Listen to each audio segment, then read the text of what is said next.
Hoje teremos uma presença ilustre desse programa, mais um candidato à presidência do Brasil. Lembrando que o espaço está aberto a todos. Tá? Mas hoje teremos um dos grandes nomes da política brasileira. Luciano Huck e Faustão farão a apresentação aqui do nosso convidado de hoje. Por favor.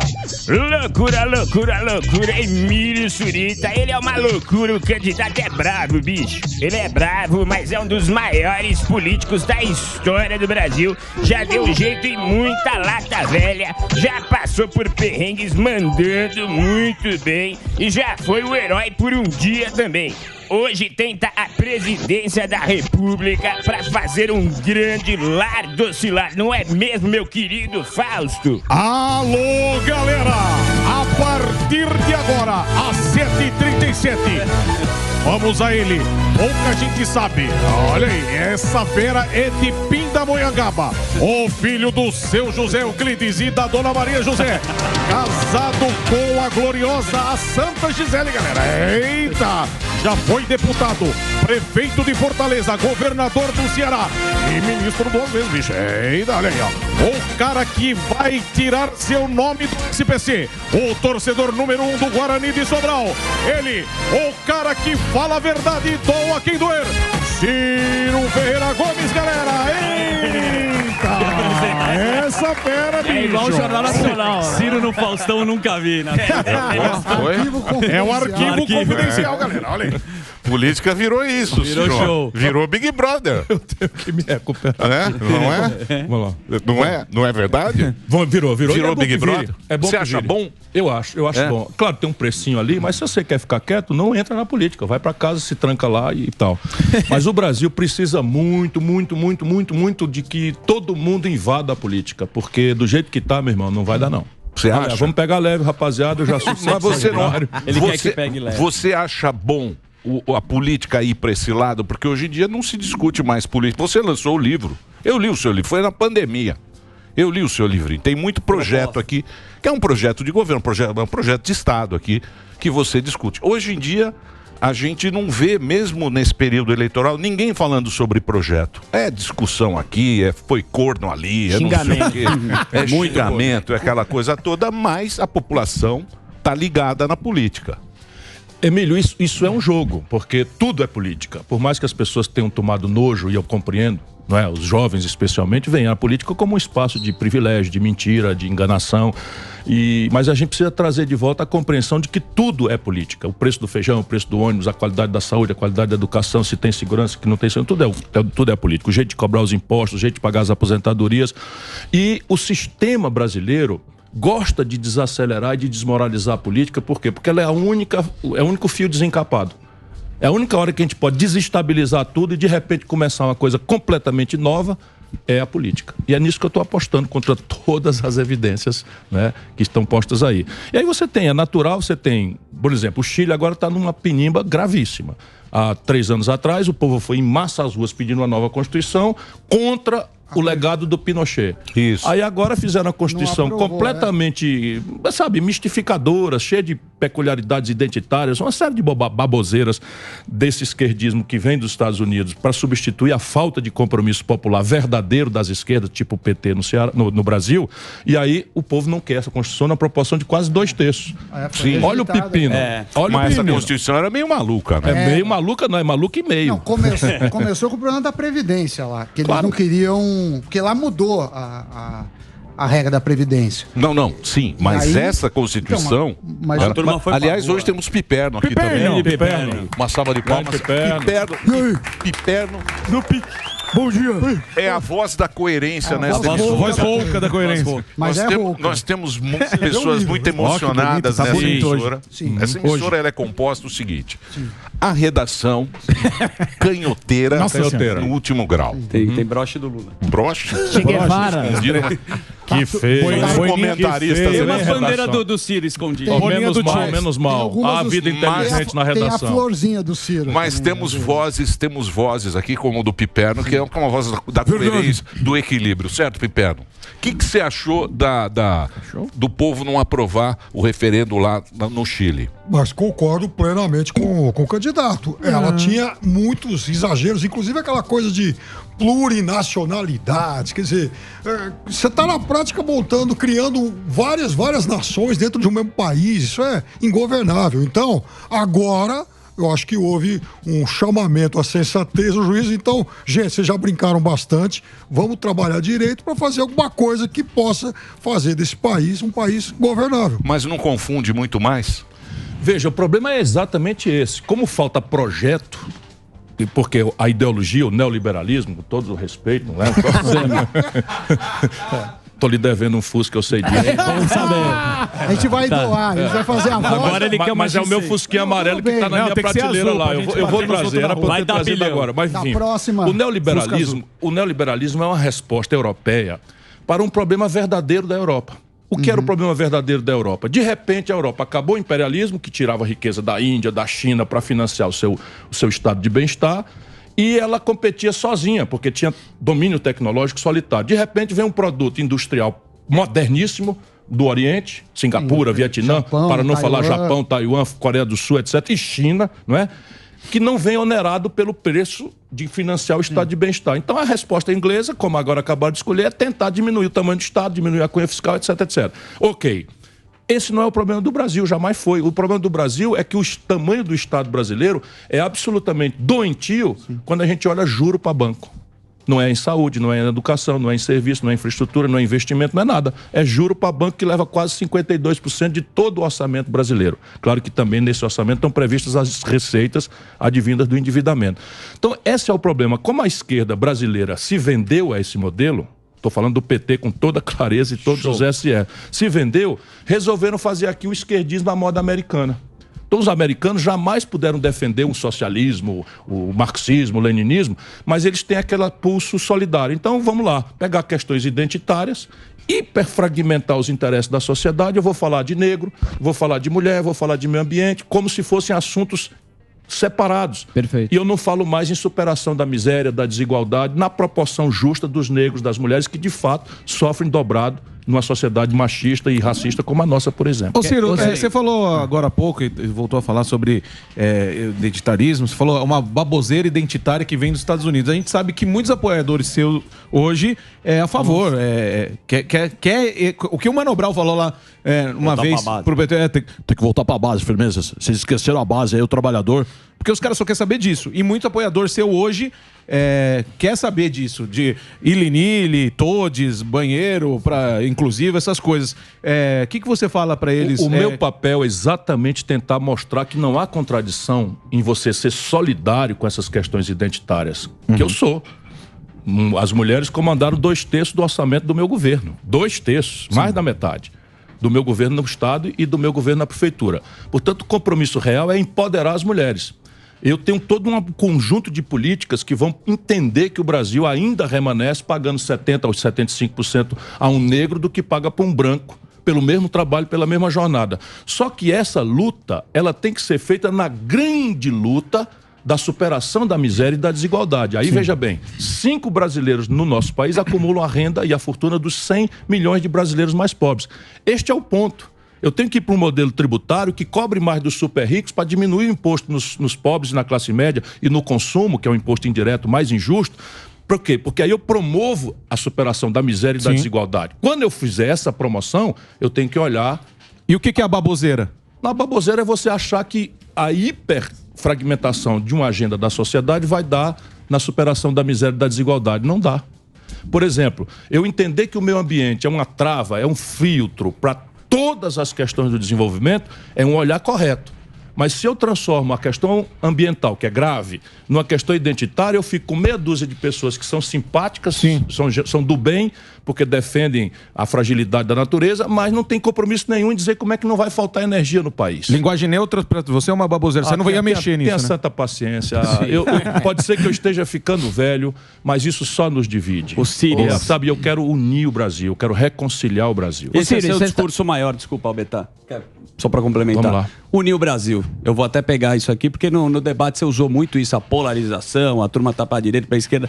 E aí teve o Lula. O Lula, você deu uma resposta que todo mundo gostou muito, né? Que foi quando ele falou assim, você não veio votar aqui, você estava em Paris, você falou, você estava preso. Isso até não pegou na hora do ar, mas depois... Eu achei que foi bom isso. E aí a gente viu o Lula muito abatido nesse debate. O que você sente no atual momento do Lula? Porque eu acho que lá ele não apareceu. Primeiro, o diagnóstico do problema.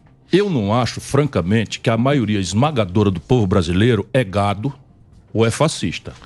Sabe, eu discordo com toda a veemência como o PT chama 70% do eleitorado de São Paulo, onde nós estamos, mas quase 70% do Rio, de Minas Gerais, do Rio Grande do Sul, de todo o norte brasileiro, de todo o centro-oeste que carrega o Brasil nas costas com a produção agropastoril do Brasil, votaram no Bolsonaro, números redondos. Ora, o Bolsonaro não tinha uma obra. Ele vinha de ser, eu fui colega dele, deputado do baixíssimo clero, enrolado em coisas miúdas, tipo desviar dinheiro de gasolina, compra de imóvel com dinheiro em espécie e tal. Mas as pessoas votaram nessa proporção do Bolsonaro. Por quê? Votaram para protestar contra a mais extensa, profunda e grave crise econômica da história do Brasil, produzida pelo lulopetismo. Nunca a história do Brasil caiu 2,5%, ou seja, 7% de queda do PIB em 2 anos. Então, na Dilma, né? Na Dilma. Mas assim, então o Lula é o Lula e a Dilma é a Dilma. E quem foi que inventou a Dilma? Ela desceu da onde? Com a popularidade de qual obra? Nada. Foi um dedaço do Lula para continuar mandando. E ele faz os números. Então, veja, para não incumpridar a conversa, fazendo o diagnóstico. E o Bolsonaro, que teve esse privilégio, essa honra que eu busco de servir essa grande nação como presidente, tendo uma oportunidade, que não é simples, não é fácil. Desculpa, eu sou um homem muito experiente. Mas o Bolsonaro resolveu também se reconciliar. Aí pega se filia ao partido do Valdemar Costa Neto, que vem de ser o cara que foi preso e condenado no mensalão do Lula. E aí abandona uma chance de ouro de transformar o Brasil. Por quê? Porque, sendo pessoas diferentes, o modelo de governança política no Brasil é o mesmo desde o Fernando Henrique. O modelo de organizar a economia que produziu extensa inadimplência, 66 milhões e 600 mil pessoas humilhadas no SPC, é o mesmo. O Lula explode o crédito e bota a taxa de juros lá no céu, as pessoas vão ao crediário, não leu a letrinha pequenininha, quando de repente, acabou, está lá no SPC humilhada. 6 milhões de empresas. Então veja, o que está acontecendo hoje? Essa burocracia corrompida do PT usa o Lula de uma forma desumana. Eu conheço o Lula há quase 40 anos. Eu nunca vi o Lula tão enfraquecido, tão debilitado psicologicamente. Ele não conseguiu se defender de um ataque de corrupção do Bolsonaro. Percebe? E aí fica com essas palavras que botam na boca dele para explicar o inexplicável. Eu passo, então, uma campanha inteira dizendo que o PT virou uma organização criminosa, eles me insultam, me agridem todo dia, e depois espero que eu apoie eles no segundo turno. Sabe como é? Nunca mais, Juvenal. Mas o Lula ele falou que vai conversar com você. Ele é um encantador de serpentes, mas a mim ele não me engana mais. Pode enganar muitos brasileiros. Mas deixa eu perguntar um negócio pra você. Mas esses caras passam muita perna em você, né? O tempo todo, a vida inteira. Então, mas por que, Ciro? Veja, você pode achar que é porque eu sou ingênuo, não faz muito o meu gênero, né? Não, né? É porque eu acho que é importante, Emílio, ajudar o Brasil. Veja que coisa mais simples e boba. Eu acho que é importante. Então chega ali, vamos lá. Isso eu estou na estrada faz tempo, então eu vou lembrar aqui para as pessoas que estão me ouvindo. Pelas tantas, o Tancredo Neves, um gênio político brasileiro, resolveu, opa, tem uma brecha aqui.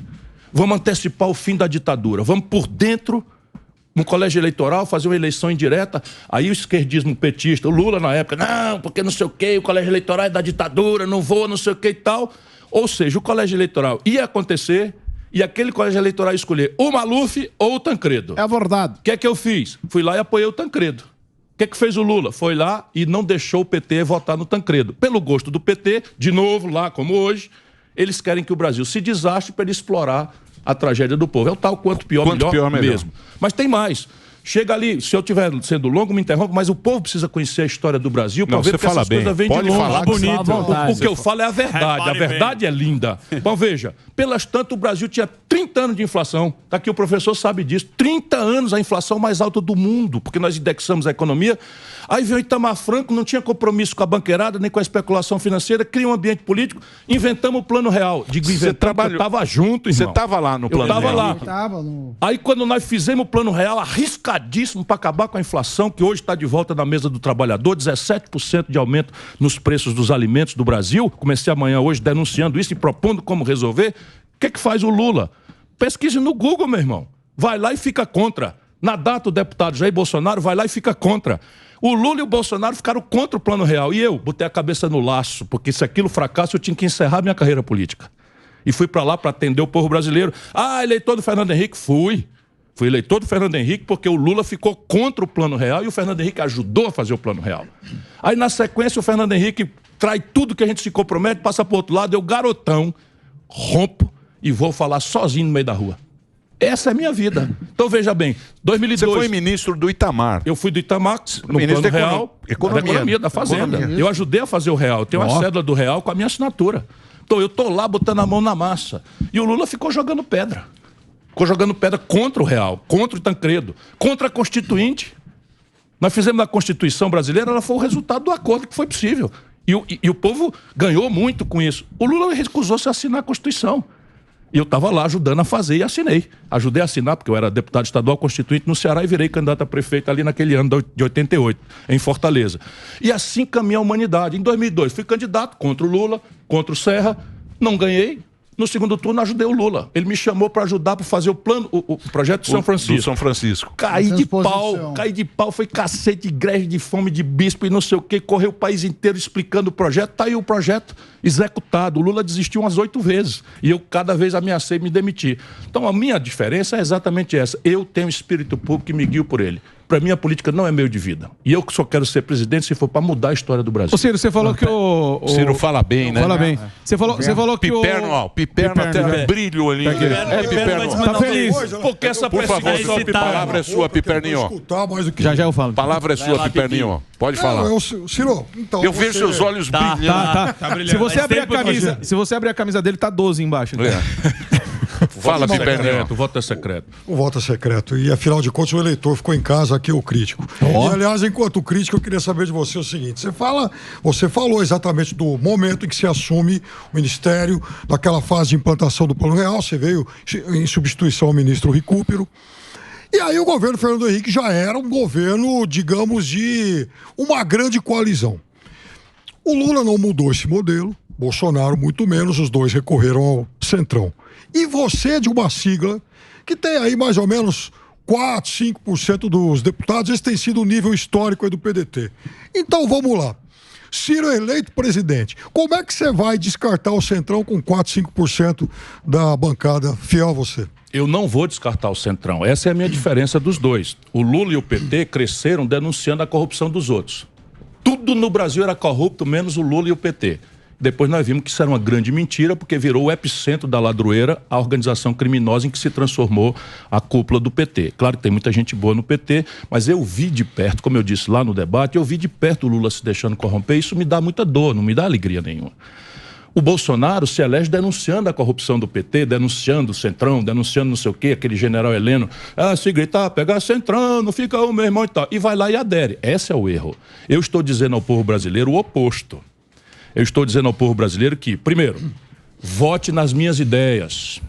Não adianta me mandar para Brasília achar que eu sou salvador da pátria. É preciso que nós transformemos a eleição num plebiscito de ideias, em que o povo vota em mim, mas vota nas ideias. Se eu escapo eu e escapam as ideias com a força imensa do povo.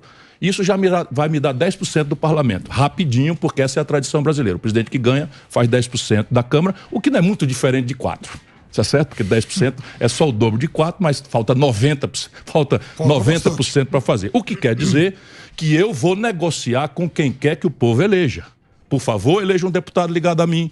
Por favor, eleja um deputado do PDT. Porém, se no limite, livre como o nosso povo é, eleger não maioria, é com essa maioria que o povo me der que eu vou negociar. Portanto, a diferença é da água para o vinho.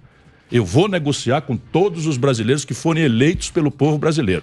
Agora, o que é que eu prometo? Aí está a diferença de um homem vivido, experiente, já fui deputado de oposição, deputado de situação, líder do governo, já fui prefeito, manejei Câmara de Vereadores, já fui governador, manejei Assembleia, já fui eu mesmo deputado federal mais votado proporcionalmente do Brasil, sabe? Fui ministro, eu conheço como é que funciona a operação do Estado brasileiro. Então, como é que eu vou fazer? Primeiro, transformar a eleição num plebiscito programático. Eleito, elejo eu e as ideias. Segundo, vou pegar os 6 mágicos primeiros meses. É a hora do poder máximo de um presidente reformista que nunca tivemos. E o Congresso tende a dar o que o presidente quiser. É só lembrar, você que conhece bem a história, se o Fernando Henrique tivesse feito um pacote de reforma e tivesse dito, ô povo, ou vota nessa reforma ou o real vai se acabar. Tinha passado tudo. O Lula chega com a força de um líder popular, extraordinário, tinha todo o Brasil na mão, todo mundo a fim de colaborar, aquele momento histórico. Não propõe nada. Quer dizer, vamos botar a culpa no Congresso? Vamos. O Lula propôs uma grande reforma e o Congresso não deixou. Não aconteceu isso, não. O Lula não propôs nada relevante para a institucionalidade brasileira. É o mesmo modelo político, é o mesmo modelo tributário, é o mesmo modelo previdenciário. Mudou nada. Coisa nenhuma e tal. A única coisa que mudou no Brasil, para falar sério, é a tomada de 3 pinos. A única mudança institucional do Lula que sobreviveu à onda bolsonarista. Então, vou terminar a resposta. Então, primeiro, propor. Segundo, propor nos 6 primeiros meses. Terceiro, aqui está a diferença. Para quem conhece o ramo, eu vou fazer um grande acordo com os governadores e prefeitos. Vou reestruturar a dívida do conjunto de estados e municípios que estão quebrados, que são arroz de terceira. 600 bilhões de reais é o total da dívida. Mas eu preciso renegociar só a parte que vence nos meus primeiros 4 anos, em troca de deixar na mão de São Paulo, na mão do Rio, na mão do Rio Grande do Sul, na mão de Minas Gerais, só para dar exemplo de quase todos quebrados, de 12% a 15% da receita corrente desses estados que estão indo para Brasília. Se eu deixo esse dinheiro, os governadores vão ter como fazer um programa de investimento compensando os deputados naquilo que eles pedem e tal. E é a única coisa que tem mais prestígio com o deputado na frente do lobby é o prefeito e o governador que dão a eleição dele. Então, negociar um novo pacto de governadores e prefeitos em troca de uma grande e generosa mediação da reforma. E quarto, aquilo que remanescer de impasse, e somente o que remanescer de impasse, mandar direto o voto popular através de plebiscitos e referendos. Para facilitar o jogo, um gesto. Eu abro mão da minha reeleição em troca da reforma do país. Deixa eu só para não perder... Olha lá, o Bolsonaro falou isso. Pode tomar nota aí, mas eu não tenho para trás uma coisa que eu tenho dito que eu não tenho cumprido. Eu abro mão da minha reeleição em troca da reforma do país. A Constituição lá que você fez, não está ali o problema? Porque essa Constituição é meio para ter um primeiro-ministro. Não é meio presidencialista. A Constituição tem que ficar brasileira... fazendo esses acordos. Por isso que o Lula dava o jabazinho lá. Não, a Constituição brasileira tem graves problemas de operação institucional. Vocês que fizeram lá. Sim, claro. Eu sou um dos corresponsáveis por essa Constituição, sem dúvida. Porém, essa ideia de vender a presidência da República para que ela se transforme no esconderijo da fisiologia e da corrupção não tem nada a ver com a Constituição. Mas é meio parlamentarista essa Constituição. E ela era para ser parlamentarista e na última hora o Sarney manobrou para ficar com 5 anos e virar presidencialismo. Então esse monstrengo está aí. Por isso que nós precisamos trazer algumas ferramentas do parlamentarismo para deslindar os conflitos. Porque nós temos um presidencialismo de impasse.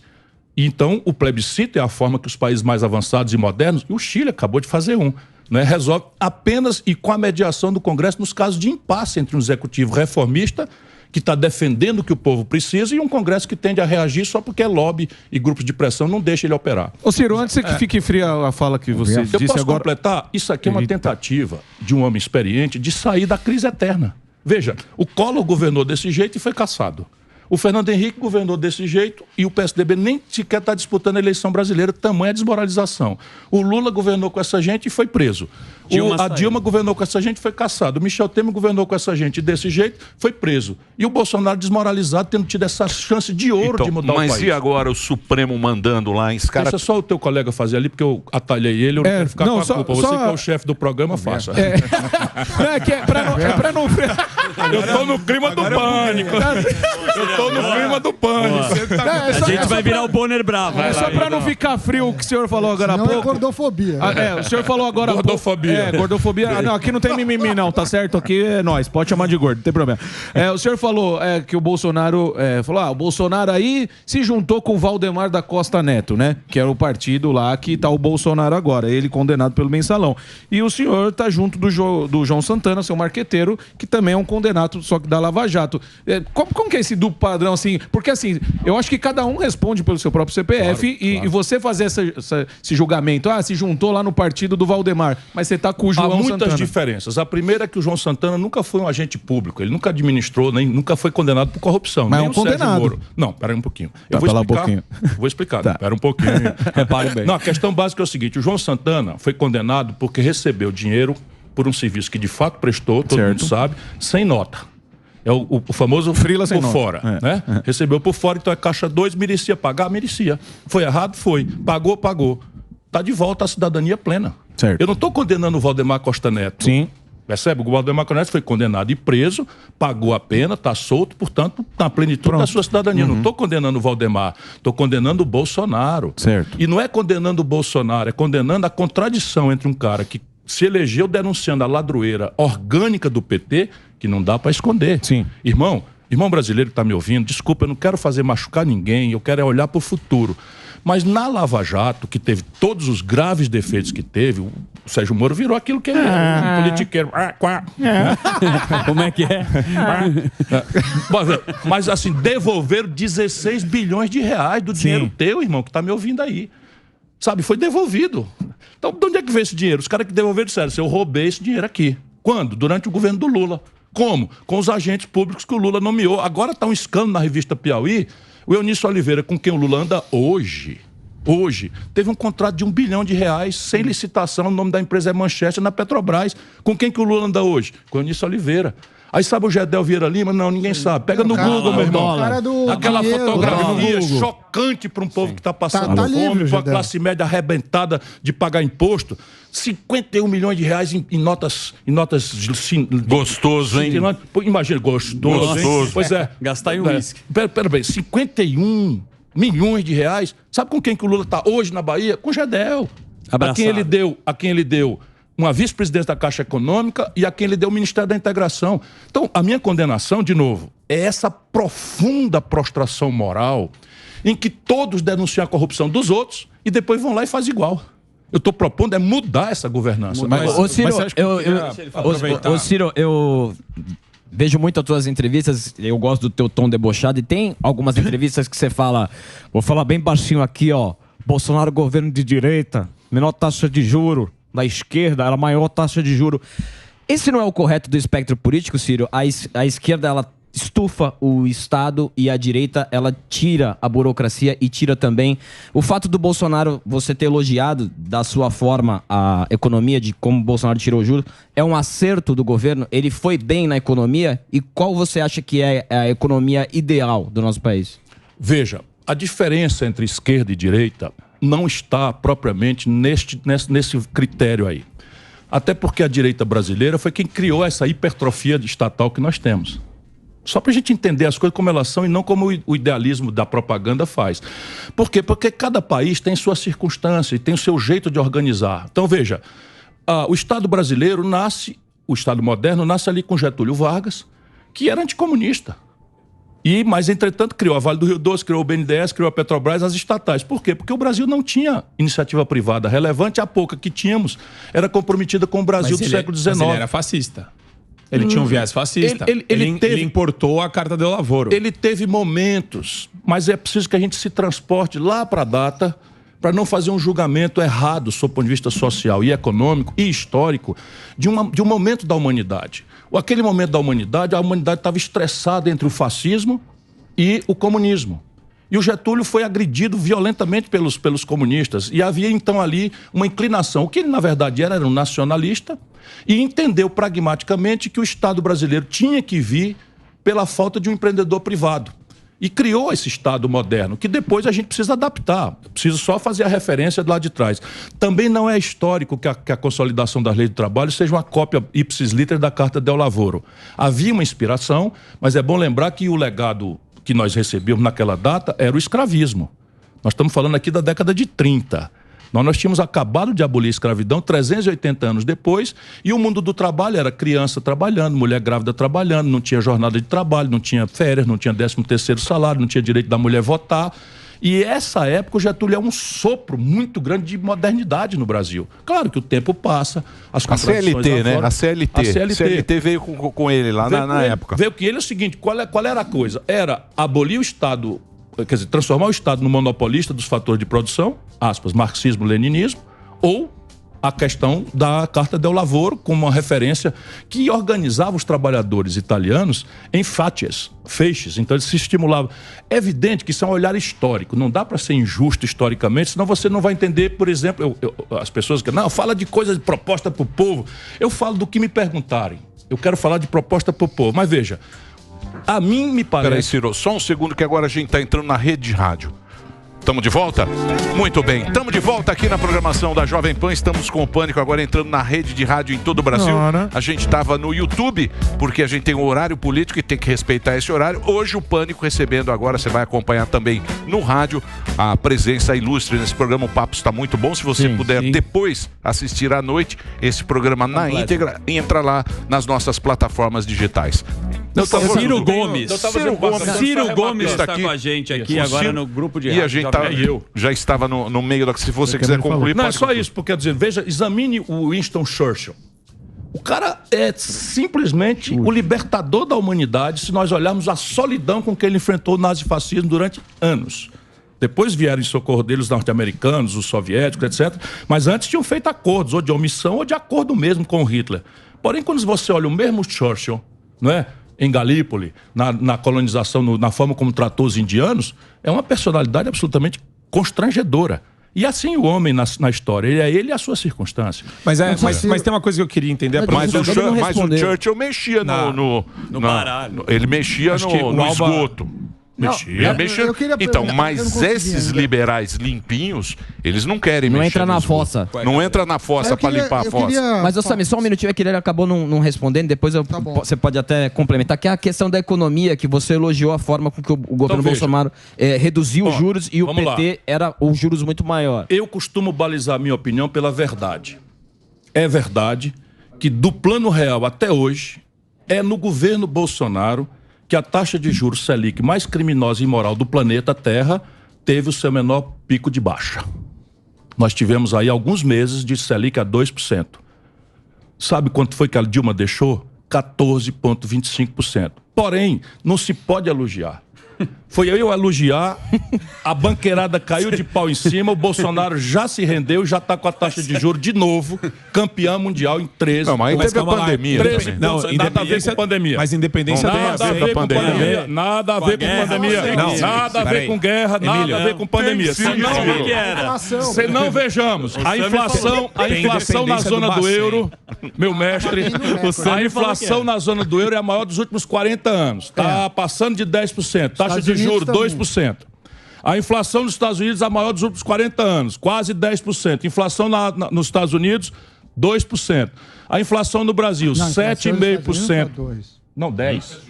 10. Tá. A inflação no Brasil, 7,5% na perspectiva. Taxa de juros, 13,75%. Quem está certo? Europeus e norte-americanos, chineses, coreanos e japoneses ou o Brasil? O Brasil está num contexto global muito melhor que os países da Europa e que os Estados Unidos agora que está em recessão técnica, Ciro. Isso aí é o Bolsonaro que está lhe dizendo, não se deixe enganar. Não se deixe enganar. Não é economia. Não se deixe enganar. Tá. Desculpa. E a taxa de desemprego eu acabei de dizer, e eu gosto de reconhecer as coisas, não é? Lá pelas tantas, o homicídio começou a cair discretamente no Brasil.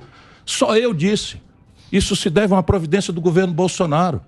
Por quê? Porque uma obviedade que eu defendi há 10 anos, ele fez. Depois voltou atrás. Essa é a tragédia. Sabe qual era? Pegar os chefes das facções criminosas e segregar em presídios federais. E isso causou uma queda discreta na taxa de homicídio. Portanto, irmão, eu não sou pego no contrapeso porque eu sou honesto comigo mesmo e com as pessoas que confiam em mim. O Bolsonaro está com esse papo, mas repare aqui, se você olhar, a economia brasileira está num momento pré-eleitoral completamente artificial, com taxa de juros de 13,75%, anote o que eu estou dizendo e me chame aqui de volta com a faixa de presidente da República. Ora, eu mostro para vocês que a economia brasileira vai entrar em depressão novamente. Agora, no próximo trimestre. Vai entrar 2023 gelada. Por quê? Porque a taxa de juros mais alta do que a rentabilidade média dos negócios, a economia para. Eu conheço o filme. Mas, Ciro, a inflação brasileira, caramba, o Bolsonaro praticou aquela mesma política de preço da Petrobras que transformou a Petrobras na maior distribuidora de dividendos e lucros do planeta Terra, uma economia atrasada, decadente, 11 anos sem crescer. A empresa que mais paga royalties, lucros e dividendos é a Petrobras. Aí ele pega, mantém essa política de preço e tira 20 bilhões de reais de impostos. Eu sei, Ciro, mas... Artificialmente o preço da coisa cai, ou seja, o preço administrado pelo governo artificialmente cai na véspera da eleição. Aí faz um socorro emergencial sem lastro de R$600, promete para o povo que vai manter os R$600, desculpa, eu estou discutindo o futuro. E bota o orçamento com previsão de R$405. Sabe o que é orçamento, irmão, que está me ouvindo? É a lei que autoriza ou não autoriza você gastar. Se eu prometo para você que vou botar 600 e a minha lei que vai para o Congresso dizendo que eu só posso gastar 400, eu estou mentindo. Mas, Ciro, deixa eu fazer uma pergunta um pouco antes disso. Eu não quero entrar muito na questão até econômica. Não, econômica ou até mais específica. Mas, assim, a gente está vendo a normalização da candidatura do Lula. E isso causa espécie às pessoas. As pessoas ficam até com ojeriza da política por conta dessa normalização da candidatura do Lula. E ele veio com um discurso muito mais agressivo. Ele fala em regulação das redes sociais, ele fala até do MST de uma maneira que eu considero muito radical e arbitrária. Tem alguns pontos em comum das suas propostas com Lula, mas eu queria saber, você não acha que ele radicalizou muito mais a esquerda? Você está se colocando como uma esquerda moderada? E até que ponto ele está querendo um regime muito autoritário? Ele até falou que ele amadureceu. Não sei se você pegou esse trecho da fala dele. Eu estou maduro, fazendo alusão ao Maduro. Aos 75 anos, é razoável que a pessoa diga que ficou madura. Mas você entende que ele fala de um regime autoritário fazendo alusão ao regime autoritário? Deixa eu te dizer, quando as pessoas me comparam um pouco com o Lula, eu dá vontade de me dizer, me respeite. Sabe? Mas não é para depreciar o Lula. Não é para depreciar o Lula. É porque é o seguinte, é porque eu não tenho nada a ver com ele. Nada a ver com ele conceitualmente. O que é o Lula? O Lula é uma figura extraordinária que nasce do meio do povo, do movimento sindical, espertíssimo, um grande carisma, e virou um cara, sabe, eu chamei no debate, mas assim, é um lambaceiro, é o cara é o encantador de serpente. O que ele fala é o que ele acha que você gosta de ouvir. O que ele diz de manhã não serve para de tarde. Isso é uma coisa grave que eu estou lhe dizendo. E a questão substantiva é o modelo. Então eu vou pegar aqui um número que você não quer discutir, mas as pessoas que estão nos ouvindo, isso aqui é exagero do Ciro? Não é exagero não. Eu fiz um levantamento, eu gosto de estudar. O professor aqui também pode me ajudar a depois checar isso com vocês. O Lula, mantendo o modelo econômico que privilegia a especulação financeira, transferiu no mandarinato dele 4 trilhões com T de tapioca e 88 bilhões de reais de juro para meia dúzia de abastados no Brasil e deixou o Brasil com 5 pessoas acumulando a renda dos 100 milhões de brasileiros mais pobres. Porém, criou um programa social compensatório chamado Bolsa Família, que atingia 11 milhões de famílias, e transferiu 332 bilhões de reais, percebe? Para os miseráveis, para os pobres. Ou seja, 4 trilhões para os ricos, 330 bilhões para os pobres. Como nunca ninguém, pelo menos empacotou bem uma política para os pobres, o pouco que ele fez pareceu muito. E ele vive dessa memória afetiva. O Lula expandiu o crédito de 15% para 52% do PIB. Que beleza, todo mundo foi para o crediário comprar seu micro-ondas, todo mundo tem essa memória afetiva. Só que, com a taxa de juros mais alta do mundo que o Lula patrocinou, a população foi toda para a inadimplência. 66 milhões. Que você prometeu tirar, hein? Eu vou tirar. Quero ver. Eu já comecei a dever agora. Já estamos sem pagar umas 3 contas. Eu quero dar mais números. Eu quero dar mais números. O Lula fez muitas universidades, embora o Brasil tenha menos da metade do que a Colômbia tem de vaga. Eu estou tomando comparações para a gente saber que a gente pode muito mais se a gente tiver um projeto como eu estou defendendo para o Brasil. Porém, o que o Lula fez mesmo foi pegar 43 bilhões, Emílio, 43 bilhões dos cofres públicos, meteu no bolso dos empresários de educação privada, com fiéis, e deixou milhões de garotos começando a vida devendo 150, 200 mil reais, puxando os cabelos, porque não tem como pagar. Mas aí perdoaram. Não, mas e Abreu e Lima? Não, agora você vê como aquela Abreu e Lima custou 10 bi de dólar. 10 bi de dólar. Superfaturamento escandaloso. A roubalheira que o Lula promoveu na Petrobras foi orgânica. Então, mas te perguntar uma coisa. Mas peraí, mas o Bolsonaro não tá metendo a mão. Então eu vou dar aqui alguns números para você. Vai lá, vamos lá. Repare bem. Bolsonaro não tá roubando, não. Não, tá roubando pouco. Sério, tá roubando pouco. Então vamos lá. Existe uma refinaria chamada Landulfo Alves, na Bahia. Bolsonaro vendeu pela metade do preço. Se alguém comprou um ativo riquíssimo pela metade do preço, alguém ganhou e alguém perdeu. Quem perdeu o povo brasileiro. Isso é juízo de valor. Metade do preço. Juízo de valor? Não foi você que foi analisar. Não foi uma licitação, não. Mas peraí, não foi uma licitação, não. Foi uma escolha arbitrária de um obscuro fundo de pensão dos Emirados Árabes. É aí a roubalheira. O Bolsonaro pegou 3 bilhões e 700 milhões de ativos do Banco do Brasil, que tem uma subsidiária só para recuperar ativos que venceram e não foram pagos, e vendeu para o BTG, que paga pesquisas, por 300 e poucos milhões. Isso é um número. Ou é verdade ou é mentira. Ou eu sou um caluniador, eu estou falando uma denúncia concreta. O que aconteceu no Bolsonaro? Você vai direto na justiça e faz. Eu fui na justiça, tá no Tribunal de Contas. O Bolsonaro determinou ao comandante do Exército comprar toneladas de cloroquina e eu fui olhar o preço, 700% de superfaturamento. Não, mas daí aí você está misturando números não passa pano, não. Você é um jovem talentoso. Ciro, você vai ficar defendendo o indefensável. Então vamos ao passado. Imagina se eu chego aqui no Pânico. Imagina se eu chego aqui no Pânico, ex-ministro da Fazenda, ex-governador do Estado, explicando que comprei 51 imóveis com dinheiro em espécie. Tenha paciência. Você está noutra, irmão. Saia dessa. O problema... Saia dessa. Não, peraí, só um segundo. Não, peraí. Eu fui chamado aqui. Só um segundo. Tem enceradeira aí pra você passar ali, ó. Não precisa de enceradeira. É que... De novo, a gente está numa situação muito estranha e aqui até, se eu fosse você, tá? Se eu fosse um cara da esquerda experimental, um candidato da esquerda experimentalista, o que eu faria? Eu bateria no Lula para tirar voto da esquerda maluca que tá votando no Lula. Sim. Porque é terrível normalizar o Lula. Mas eu não consigo entender para que criar tanto factoide com relação ao governo Bolsonaro. Vários já foram descartados, inclusive pelo Supremo Tribunal Federal, pelo Tribunal de Contas, pela PGR. Marco, e essa criação de factoides só é nesse momento eleitoral. Marco, eu tô aqui na sua frente. Eu sou uma pessoa muito responsável. Se eu tiver mencionado um só factoide, eu tenho que ser desmoralizado agora. Não, você já fez factoide pro Samidana? Tá devendo Fusca para ele? Não, mas... Você já errou em número? Você já errou em número? Não, ele tava fazendo uma denúncia de... Então, mas errar em número e pegar no momento eleitoral... Assim, eu vou fazer um silêncio misericordioso aqui. Se eu tiver praticado um só factoide, e repare, você que me levou a refletir sobre isso. Não, foi o Emílio que falou. Então foi o Emílio que me levou a falar sobre isso. Ele tá quieto.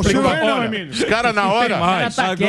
Na hora eles... E tem mais. Na hora eles falam a Lubinó em Fortaleza foi vendida subfaturada escandalosamente pela metade do preço. Isso aqui é verdade, desculpa. Eu não sei se o Bolsonaro sabe disso e está levando algum, isso eu não posso afirmar, mas que o governo dele é organicamente corrupto, isso, por favor, não duvide. Não, mas não duvide disso. Mas vamos lá. Vamos colocar a bola no...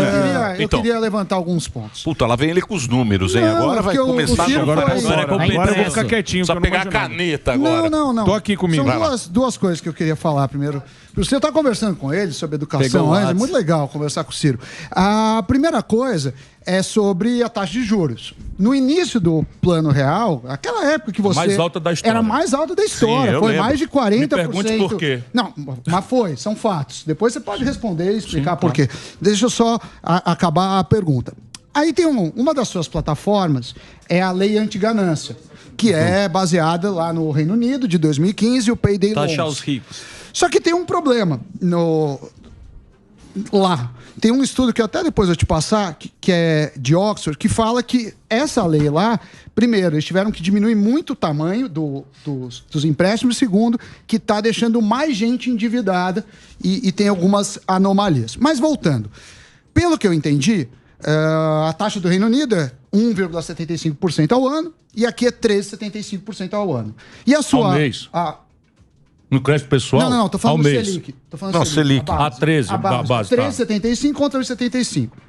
O que vale dizer também o seguinte: você está limitando, a lei antiganância, pelo que eu entendi, você está limitando a pessoa a ficar devendo até dobrar e aí paralisa. Então, se eu pegar R$100 emprestados, vai lá um juro, chegou a 200, congela. E a pessoa para quitar. A gente tem que lembrar aqui no Brasil duas coisas. No fim de 2019, o Conselho Monetário Nacional fez uma lei de 8% ao mês, limitando o cheque especial. O que aconteceu com essa linha de crédito? Diminuiu. Os bancos falaram assim, não, para mim eu não topo. Porque, claro, e eu não vou discutir, você tem toda a razão, a margem bancária é enorme no Brasil. Eu não vou discutir isso. Mas parte disso é inadimplência, parte disso é um sistema tributário ruim e parte disso talvez seja até ineficiência de não saber dar crédito para quem a lobby também, né? E lobby e lucro dos bancos. Eu não tô desde os militares, cara, quanto tá foi lá? De tomar dívida e não pagar. A questão vamos baixar o spread. Eu tenho dúvidas se vai baixar na porrada com essa lei ou se a gente abre o mercado. As fintechs, por exemplo, não conseguiriam captar dinheiro a 13,75. Então você tem um problema de risco. E o remédio para a inflação é taxa de juros no mundo inteiro. Então eu queria como que você pretende baixar a taxa sem estourar a inflação e também falar da lei antiganância. A resposta tem a ver com a memória histórica. Qual é? Nós, para fazermos o real, com um país absolutamente liquidado, nós fizemos uma coisa extremamente honesta, mas absolutamente artificial. A mais grave delas, levantamos a taxa de juros para a estratosfera. Estou falando nós, ó. Passou de qual é? Nós. Então botamos a taxa de juros lá em cima. Para quê? Primeiro, atrair dólar do estrangeiro, porque o país tinha saído da moratória do Funado, não tinha dólar e nós íamos anunciar uma nova moeda que podia ser trocada ao par com o dólar. Para a gente não ser um blefe, a gente tinha que ter dólar para trocar. Então, pusemos a taxa de juros lá em cima para atrair dólares, para ter reserva e dizer, está aqui o dólar ouvindo a conversa para trocar para quem duvidar que a nova moeda vai nascer sadia. Segundo, nós queríamos prevenir a explosão de demanda que tinha destruído o Cruzado, que tinha destruído o Brescia, que tinha destruído o Plano Braço, não sei o que, plano todos lá. Como? Com juro alto, dissuadindo o crediário.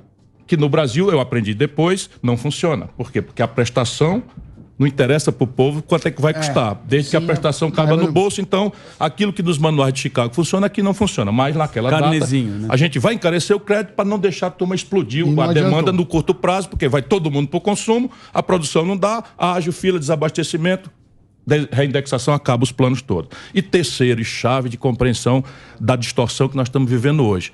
Nós íamos acabar com a receita inflacionária que fazia a fortuna do sistema financeiro. Ganhava-se dinheiro com o sofrimento do povo, lá como hoje, como overnight. Então o que é que nós íamos fazer? Nós vamos mudar juro para substituir nos bancos a rentabilidade inflacionária, porque nós íamos acabar abruptamente. Para quê? Para fazer uma transição de 6 meses, sem saber que tipo de impacto nós teríamos na destruição do sistema financeiro brasileiro. Eu estava lá no debate. O que aconteceu? Funcionou espetacularmente. Só que o Fernando Henrique ficou tão popular que aquilo que era uma coisa séria para durar 6 meses virou tese central da reeleição. E nós viciamos a sociedade brasileira em lucro. Agora vamos resolver o problema... Em lucro não, em juro. Agora vamos resolver o problema hoje. Primeiro, entender a inflação brasileira, que é basicamente 2/3 preços administrados pelo governo que são insensíveis à taxa de juro. Daí a gasolina. O governo baixa na marra a gasolina, a inflação deflaciona. Por quê? Porque isso é um preço administrado pelo governo. Não, mas abaixou o imposto, né? A gasolina, a Petrobras segue mercado internacional. Perfeitamente, mas tirou 20 bilhões da saúde, da educação, da segurança pública em estados que estão quebrados e a gente vai ver o preço daqui para lá. Em economia, irmão, você sabe, cuspiu pra cima, cai na testa. Isso é uma boa. Bonito, eu falo isso para anotar isso. Cuspiu pra cima, cai na terminou de uma coisa. Então o custo está fazendo a curva para cair. Agora deixa eu só terminar. O outro terço da inflação é esse que está aí. Qual seja? Alimentos.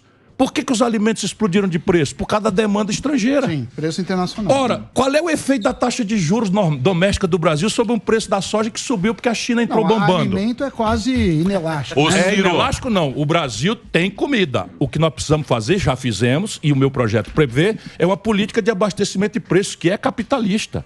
Você, anticiclicamente, compra do produtor para protegê-lo na hora da safra, em que ele está na mão do atravessador, estoca e dissolve esse estoque. Você quer fazer uma estatal para ficar comprando? É isso não? Assim como os americanos fazem, exatamente, estatal. Você tá louco. Mais uma estatal para a gente ficar colocando cargo público? Essa estatal já existe. Chama Cibrazen.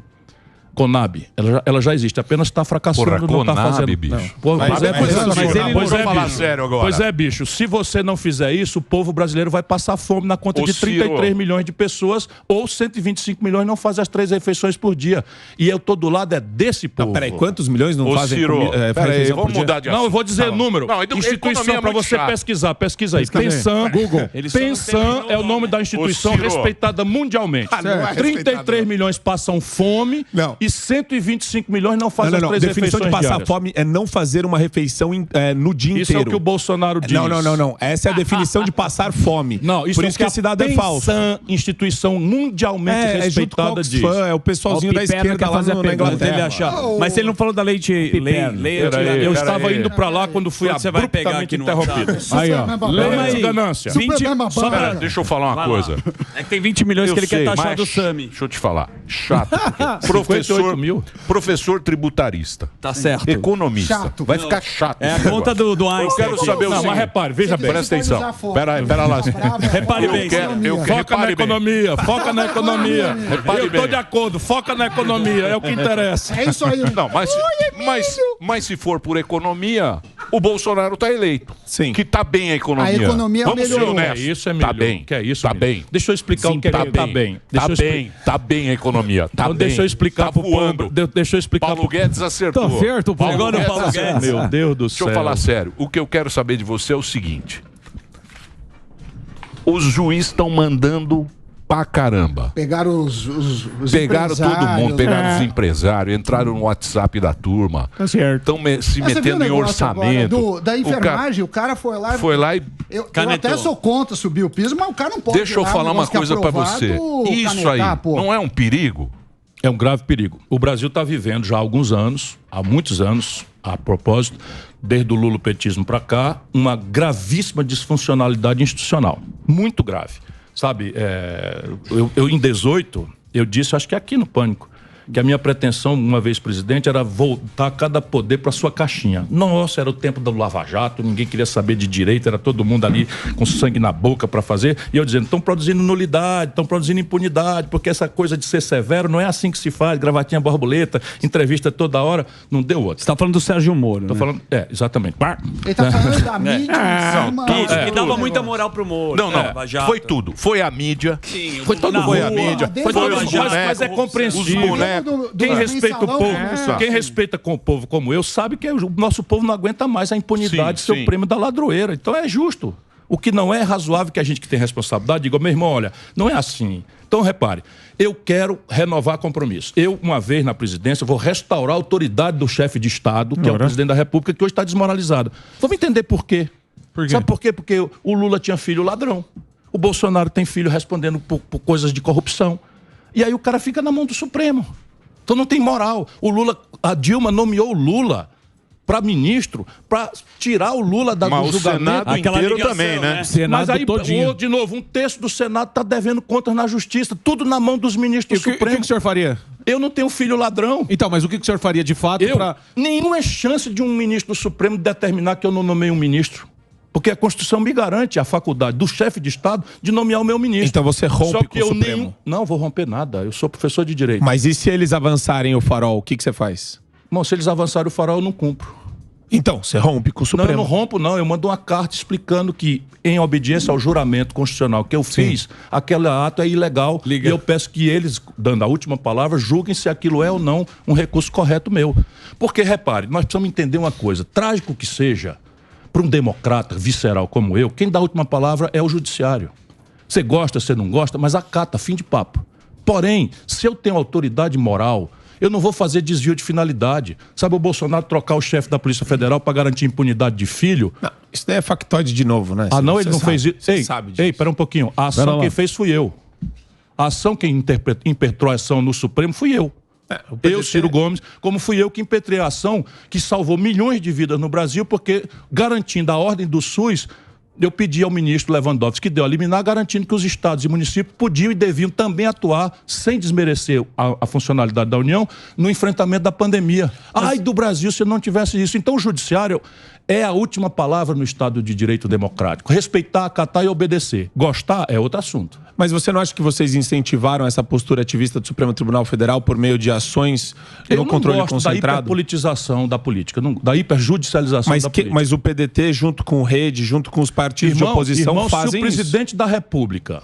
Vou te dar outro número para a gente não ficar com ideologia. Que não, só não é ideologia. serve.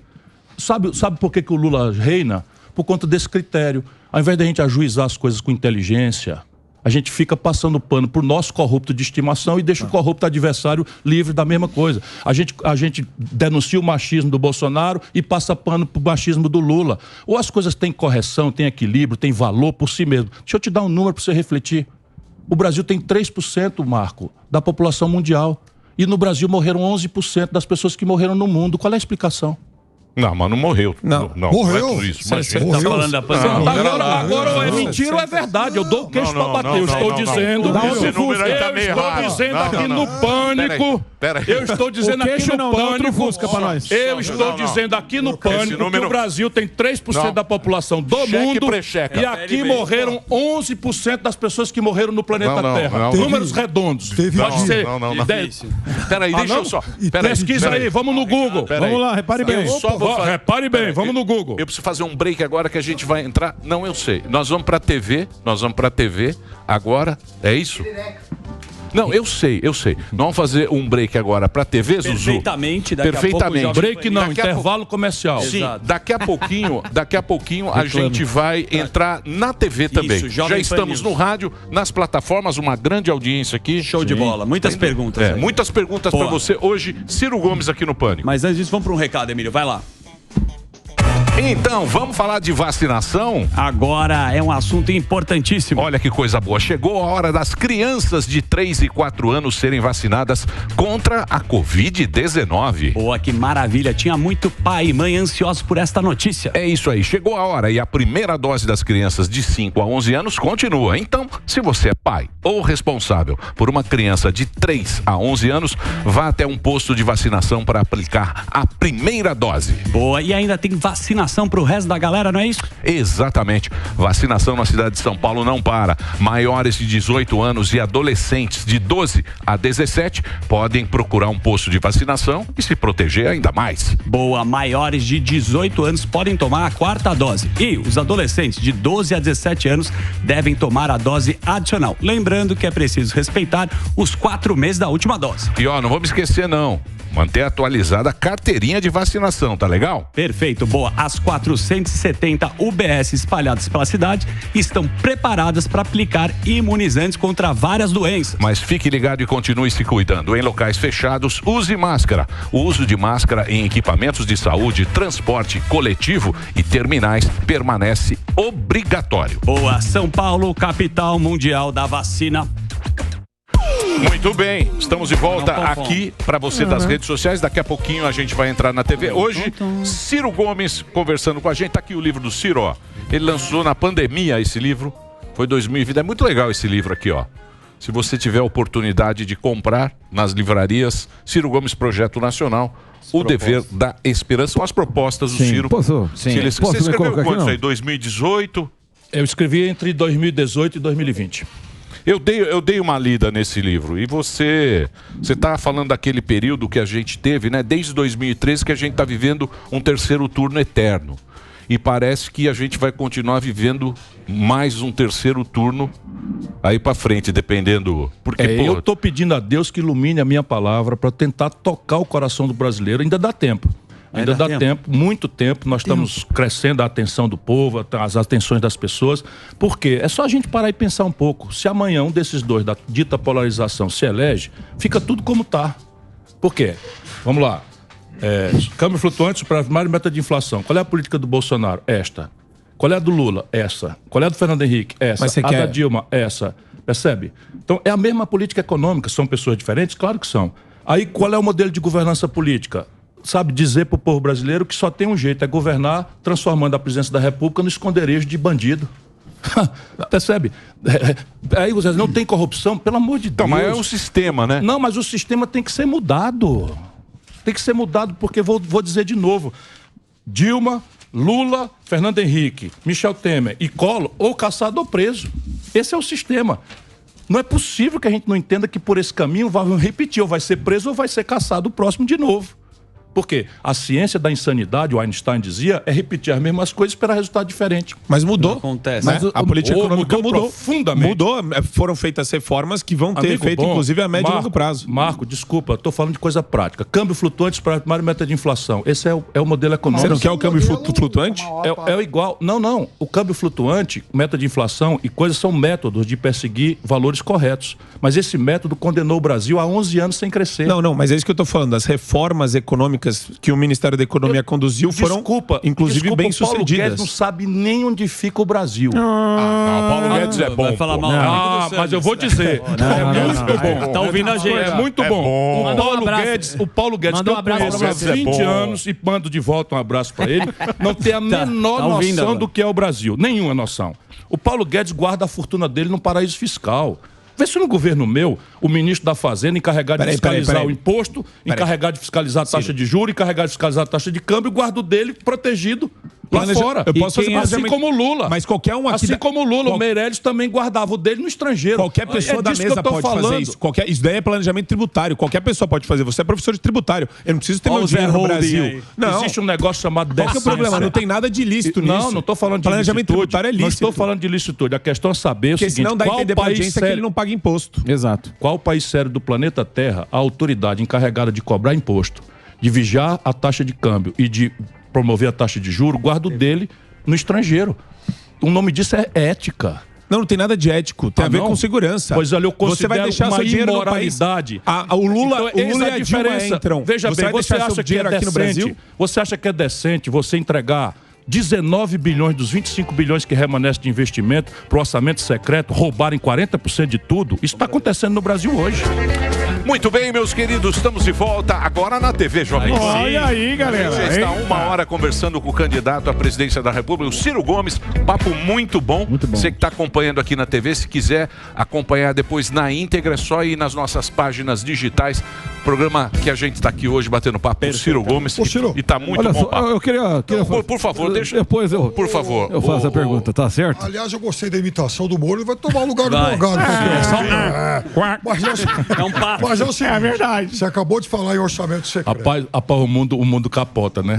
O cara foi vítima de uma arbitrariedade. Você vê? Invadir a casa dele com a busca e apreensão. Cuidado, hein, Cirão? Uma hora eu chego em você. Já chegou, e eu ganhei na justiça e anulou. Mas os caras do jeito que eles são, eles é isso aí, por isso que eu não aplaudo. Você acabou de falar em orçamento secreto. E a gente tem hoje uma realidade do Congresso muito mais empoderado que em qualquer outro momento da história brasileira. Então vamos lá, Ciro Gomes eleito, Ciro Gomes que jamais na vida foi um sujeito, digamos, muito agregador, tanto que concorre de novo sozinho. Você não consegue fazer aliança. Como é que você iria compor exatamente para diminuir o empoderamento desse Congresso, e não é fácil. Imagina, por exemplo, você ter de novo um Ciro Nogueira mandando, um Arthur Lira mandando, e ontem, na coluna do Hélio Gaspar, ele chama atenção para a PEC 275, está tramitando aí desde 2013, que amplia de 11 para 15 o tamanho do STF, e com a escolha desses 4 ministros a mais, delegada ao Congresso Nacional. Então, como é que você ia chegar para o Congresso Nacional e falar, bom, é o seguinte, a partir de agora não tem mais orçamento secreto e vocês não vão mais nomear esses 4, porque nós vamos ficar nesses 11. Piperno, é o seguinte, primeiro, eu sou o único candidato que está propondo uma mudança do modelo econômico e do modelo de governança política do país. Isso é uma tragédia, porque é um modelo econômico que tem produzido desastres, 70 de cada 100 ou estão no desalento, ou desempregados, 60, ou na informalidade, mas 50 milhões de brasileiros estão indo para a velhice sem nenhuma cobertura previdenciária, e o único cara que está tentando chamar a atenção que isso tem que ser resolvido agora, ou senão não tem solução. Então eu sou uma espécie de abolicionista numa terra em que o sistema é escravista. Eu não vou esperar, não sou ingênuo, de que os escravistas virão em socorro meu. É por isso que os partidos tradicionais não me apoiam, porque eles estão todos agarrados nessa mesma manutenção do mesmo sistema. E é preciso que as pessoas entendam, eu só quero ser presidente do Brasil se for para mudar. Se for para deixar como está, elejam o Lula e o Bolsonaro e espero que vai acontecer. Sabe, eu vou lutar com todo entusiasmo para proteger o Brasil dessa tragédia. Porém, ela é menor do que se supõe. Orçamento secreto, eu digo assim, eu acabo no primeiro dia. Como assim, cara pálida? Eu acabo no primeiro dia. Olha como é simples. Por quê? Porque eu dou uma ordem para os ordenadores de despesa o seguinte, nenhum centavo será empenhado com base no orçamento secreto. Na lei, na rubrica XPTOWJ, XPTO, que é a lei 4.320, estou dizendo porque eu conheço o ramo, ex-ministro da Fazenda, ex-governador, ex-prefeito, então não pode empenhar. Nesta rubrica, 0 empenho. Aí você diz, bom, então vai ter uma revolta. Vai. Só que entre a eleição e a posse, eu constituo uma maioria simples no Congresso fácil. Por quê? Porque eu estou anunciando que quem quer que o povo eleja, é com eles que eu vou negociar. Elegeu, eu monto uma maioria simples. Abro mão da reeleição e não tenho medo de CPI. Já muda radicalmente. Terei elegido um conjunto de ideias, estamos discutindo aqui, a lei inglesa funciona no Brasil, não funciona, estou discutindo programa de renda mínima, estou discutindo etc. Se o povo me eleger, terá sido uma revolução, concorda? Não vamos passar rápido com isso. Né? Se me elegeu, elegeu uma revolução, elegeram um abolicionista numa terra em que o sistema é escravista. E que 10 bancos do mundo, 4, os mais lucrativos do mundo, 4 são brasileiros. Com uma tragédia. O Brasil só tem 5 bancos consolidando, monopolizando 85% de todas as transações financeiras, em que o Estado é o maior causador do sistema de juro alto, que era a resposta que eu queria ter te dado. Porque a minha proposta, ela não é separada da lei antiganância. Eu vou fazer uma reforma fiscal profunda no Brasil, que é a única que está disponível para ser debatida, criticada, aprimorada, porque os outros não querem discutir isso. Por quê? Porque eu vou mudar a lógica de incidência tributária, vou tirar dos pobres e do consumo e vou transferir para os super ricos. 20% de corte nas renúncias fiscais. Quem é super rico? Super rico são 58 mil brasileiros. Peraí, deixa ele responder. 58 mil brasileiros têm patrimônio na pessoa física maior do que 20 milhões de reais. Só 58 mil. Aqui, ó, metade da bancada é super rica. Vocês vão ser tudo tributado pelo Ciro. Quem daqui tem na pessoa física 20 milhões de reais? Você tá olhando, tá do seu lado, irmão. Não tem mesmo. Tem 40. Tem 40. Esse tem 40. Então vai pagar o Ciro. Então vai pagar. Bem-vindo ao clube. 20 mil. Ó, já que você gosta tanto de Veja, mas é um tributo moderado que os caras dizem assim, vai fugir. É papo furado. O IOF, para você transformar real em dólar para mandar para o estrangeiro, é 0,38. Eu dou uma calibradinha para 0,51, acabou a brincadeira. Calibra dali, joga para cá. 51 foi de provocação. Não, 0,51 é para ser um centavo maior do que 0,50 do tributo sobre grandes fortunas. E com isso eu arrecado, não arrecada nada, eu arrecado o suficiente para eliminar o déficit primário. Ô, Cirão, você olha aí, olha aí, tecnicamente, o problema do Brasil é político, rapaz. O problema do Brasil é político, é você ver o Lula e o Bolsonaro dizendo a mesma coisa. O Lula diz que não vai cobrar imposto sobre grandes fortunas porque vão embora para a França. O Bolsonaro não vou cobrar imposto sobre grandes fortunas porque vai embora para a França. E pega o exemplo da França, antes da região do euro, em que você sai da França para Luxemburgo a pé. Tá certo. E com a alíquota lá em cima, eu estou propondo outra coisa. Mas Ciro, tem uma. Ô, Ciro, deixa eu fazer uma pergunta pra você. Depois eu falo. Você é um cara que fala bem. As pessoas gostam de você. A oratória é incrível. Você é um cara que fala bem, você é um cara popular, você é professor e tal. Você é um cara assim que você chega na linguagem popular, no povo e tal. Na última eleição, quando o Barba estava em cana, é verdade, e era o Jaiminho, uma turma da canhota, porque tem os canhoteiros, Caetano Veloso, ficava cantando com você lá. Fazia o violão lá no apartamento. Ciro, vem com a gente. Aí, de repente, saiu tudo da sua aba, voltou e tá pro na papai. aba do Barba. Isso deve ser muito ruim pra você, né? Frustrante, eu acho. Me entristece um pouco. Mas também, de novo, eu não posso, como um abolicionista, esperar, sabe, o apoio de escravista. Não é o caso desses caras aí. O que aconteceu com essas pessoas é porque eu tenho grande estima, eu sou fã deles todos. O que aconteceu é que o sistemão produziu uma espécie de creomorre em que todos os brasileiros estão há 1 ano e meio ou 2 anos atrás obrigados a escolher entre o coisa ruim e o coisa pior. Ou, vamos lá, entre o Bolsonaro e o Lula.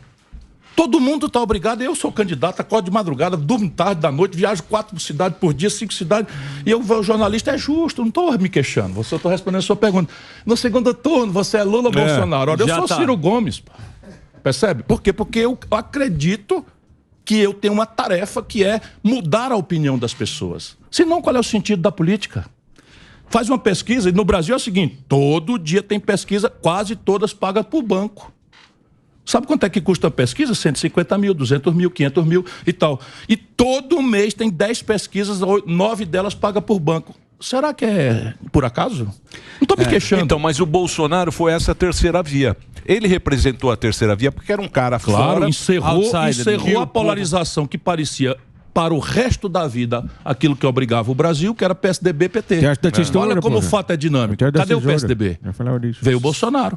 Agora eu quero ser eu. Voltou, né, PT. Mas o que o Emílio falou foi essa questão. Vai precisar de apoio. Porque a turma, você falou, eles foram obrigados, mas eles... Não foram obrigados. Não foram obrigados. Você falou assim, a turma é obrigada a escolher... Todos nós somos obrigados a uma vez perguntados, e os artistas são demandados toda hora. Veja, você é Lula Bolsonaro? Não, o Lula teve uma habilidade extraordinária, que é o seguinte, todo mundo tem que votar nele, porque ele é o único que vai proteger o Brasil do fascismo. Papo furado. Aí nós não vamos discutir mais a causa... Sim. E eu atribuo ao Lula a crise econômica que o Lula produziu, eu atribuo a corrupção generalizada que lá como hoje o Lula transformou numa ferramenta central do modelo de poder do PT e dele, o Bolsonaro. Então, mas eu não acho que o Bolsonaro desceu de Marte. Então, mas a questão do Emílio, assim, essa turma estava com você em 2018, porque não era o Lula, mas aí agora... Então, mas você falou assim, eu sou a opção. Por que eles voltaram então pro Lula, já que esse Lula é tudo isso que você está falando? Porque essa massacrante propaganda obriga as pessoas a escolherem entre o A ou o B. E eu tenho que ter a tarefa em que eu não sou mais o favorito, eu não sou o mais viável, eu tenho que construir o caminho da alternativa. Se não fosse assim, meu irmão, nós não tínhamos elegido o Fernando Henrique. Sim. Eu entendo. Sabe, em 1989, para você, por quê? Ora, as mediações da elite brasileira são trágicas. Em 1989, se você fizer um esforço histórico para entender o Brasil e como é possível mudar. Veja o que aconteceu. Em 89, a primeira eleição, você tinha o Aureliano Chaves, um cara absolutamente qualificado, ex-governador de Minas. Você tinha o Ulisses Guimarães, um cara que tinha feito uma obra extraordinária de redemocratização do país. Você tinha o Brizola, pode-se gostar ou não, eu amo. O Brizola era uma figura absolutamente exuberante, 3 vezes governador. Você tinha o Covas, uma figura absolutamente maravilhosa, em quem que o sistema orientou para o povo votar. Num despreparadíssimo Lula, que era o único que perdia para o Collor, que vinha de uma experiência absolutamente chocante de governador de Alagoas, que foi empacotado para o povo como um homem que ia moralizar e acabar com os marajás. É a vida. Ciro, eu não estou aqui me queixando, eu estou só dizendo Ciro, como é que a vida é. Mas, Ciro, aquela eleição tinha muito candidato. Tinha candidato. Sim, mas todos melhores do que o que foi eleito. Mas o que ele mais defende aqui, que é a polarização, isso eu concordo com você, mas ao mesmo tempo joga muita casca de banana. E a gente não tá no lugar do político que tem que ter inteligência emocional. Isso às vezes lhe falta, com todo respeito. Que isso? Não falta respeito nenhum, não. Não, às vezes eu falo, quando você está no... Não, eu falo, o que isso? Você quebrou minha pergunta. Quebrou. E essa é a parte que ia ser... Você elegante da sua parte. É um cara... Deixa eu completar pra fazer até com elegância e com eufemismo. Claro. O cara que está lá, o político, não é fácil. O cara vai te pilhar. Em várias situações, você é pilhado. E aí pega você nervoso pra cacete. O que os caras falam? O Ciro tá no debate falando contra a polarização. Paz e amor. Mas ele perde a linha em vários momentos. Não tô falando que não dá pra não perder. Como é que não, que você... Não, dá pra bater não. Não é bater. Tem uma situação lá, agora recente num evento do agro, que foi uma sacanagem. Tiram do contexto, né? Xingaram. Eu gosto que ele dá um... Não. Repare bem. É difícil pra cacete estar na sua situação ou na situação política. Mas isso te enfraquece, na sua opinião? Sem dúvida. Por isso que eu aprendi. Eu aceitei segurança, por exemplo. Naquela lá, na feira de uma coisa, eu gosto de andar sem aparato. Eu gosto. Eu fui governador do estado e não fui morar no palácio. Eu sou diferente. Eu fui ministro, não usei o cartão corporativo. Eu quero lá saber que ninguém com dinheiro público vai pagar um uísque, tá doido. Eu não quero isso, então eu sou mesmo diferente. Só que percebi o seguinte, chega uma campanha dessa, eu começo a ameaçar o sistema e não sei o que e tal, vão meter um cara para provocar, eu não sou muito de levar desaforo para casa, mas eu tenho que mostrar para a sociedade que eu sob estresse sou capaz de tomar boas decisões. Como sempre fiz. Eu fui ministro da Fazenda, governador, ministro da Integração, não tem uma arbitrariedade da minha vida pública. Mas a política para mim não é meio de vida. Eu sou meio acadêmico, escrevo livros, eu faço palestras em universidades, eu ando de avião de carreira, percebe? Não gosto de segurança. Agora, meus amigos todos têm que aceitar. Caramba, a Polícia Federal botou 21 camaradas tomando conta de mim. Eu fico sem jeito, sabe? Eu gosto de ir no bar, não posso mais ir. Eu não posso... eu gosto de ir pro bar. Eu nunca fui destratado na vida. Nunca fui. Eu entro no bar, boa noite, Bolsonaro, rachadinha, e vamos nessa e tal. Eu vou levando na boa. Você vai eu vou levando na boa. Mas agora não. Agora eu estou compenetrado. Se você reparar, faz muito tempo que não tem nenhum incidente. Agora eu ando com segurança, não vou mais pro bar. Eu sou um cara elegante, sabe? O problema é o seguinte, é que a política, pra mim, desculpa eu te dizer de novo, nunca foi meio de vida. Foi seu meio. Você trouxe algum segurança aqui pro Jovem Pan? Você não viu? Tem segurança. Melhoraram tem segurança. Antes de eu chegar, eles vão na frente, olham tudo. É isso. Outro dia, última vez que eu fui no restaurante, eu fico com vergonha, mas estou falando aqui para fazer uma cumplicidade com o povo. O cidadão, para tomar conta de mim, portanto, muito obrigado a eles, sabe, que estão se expondo para me proteger. Mas o cara entrou e foi dizendo para a dona do restaurante, ou para hostess, né, do restaurante, diz assim: Polícia Federal, eu vou dar uma olhada no banheiro. A mulher, o que eu fiz? Eu não cheirei nada aqui. Deu um enquadro na Dirce. Coitado. Aí a senhora me desculpa, é porque eles estão tomando conta, tem muita ameaça aí, acabaram de tentar matar a vice-presidente dos Estados Unidos. É verdade. Então veja, da Argentina e tal. Enfim, então veja, sim, eu às vezes me expus, porque eu não posso ser uma pessoa comum sendo uma pessoa comum. As pessoas pedem de mim, sabe, uma personalidade pública. E o que a população quer saber é isso. Sob estresse, você perde a calma ou decide com sobriedade? Nunca deixei de decidir com sobriedade. Eu fui o governador mais popular do Brasil. Olhe no Datafolha. Não, mas Datafolha tá em crise hoje, né? Olha só. Ninguém mais acredita Tá todo mundo em crise. Tá todo mundo em crise. Eu apenas estou querendo dizer, porque isso não é elogio em boca própria. Eu fui o prefeito de capital melhor avaliado do país e fui o governador de estado melhor avaliado do Brasil. Olha só, calmo com o Bolsonaro. Deixa eu fazer uma pergunta aqui, pô. Deixa eu perguntar um negócio pra você. Deixa eu fazer a pergunta aqui. Pera lá, o Bolsonaro. Tá certo, porra. Eu tava conversando com a molecada hoje em dia. Os caras têm 30 anos, tal, a idade do meu filho e tal. Eu falei pra eles, ó, se manda, vai embora do Brasil. Porque o Brasil, se for o que a gente tá vendo aí, vai ser um país pobre, velho e socialista. Essa conta não vai ser paga para essa geração que tá aí. A gente tá velho. Vamos pegar o quê? Dois mandatos, fomos pro saco. Não é? O Lula só tem mais um mandato. Eu estou muito angustiado com isso. Então é o jovem. O problema vai ser o jovem. O jovem não tem qualificação, não tem estudo, não tem nada e vai ter que pagar pros velhos, Ciro Gomes. Vai ter que pagar a conta, a molecada. O boleto vai chegar. A molecada tá nessa achando que o mundo é o Wi-Fi. Lula Palusa. É Lula Palusa. Então, deixa eu te falar, a molecada que tá ferrada. A minha preocupação mais grave é essa, porque as nações se suicidam.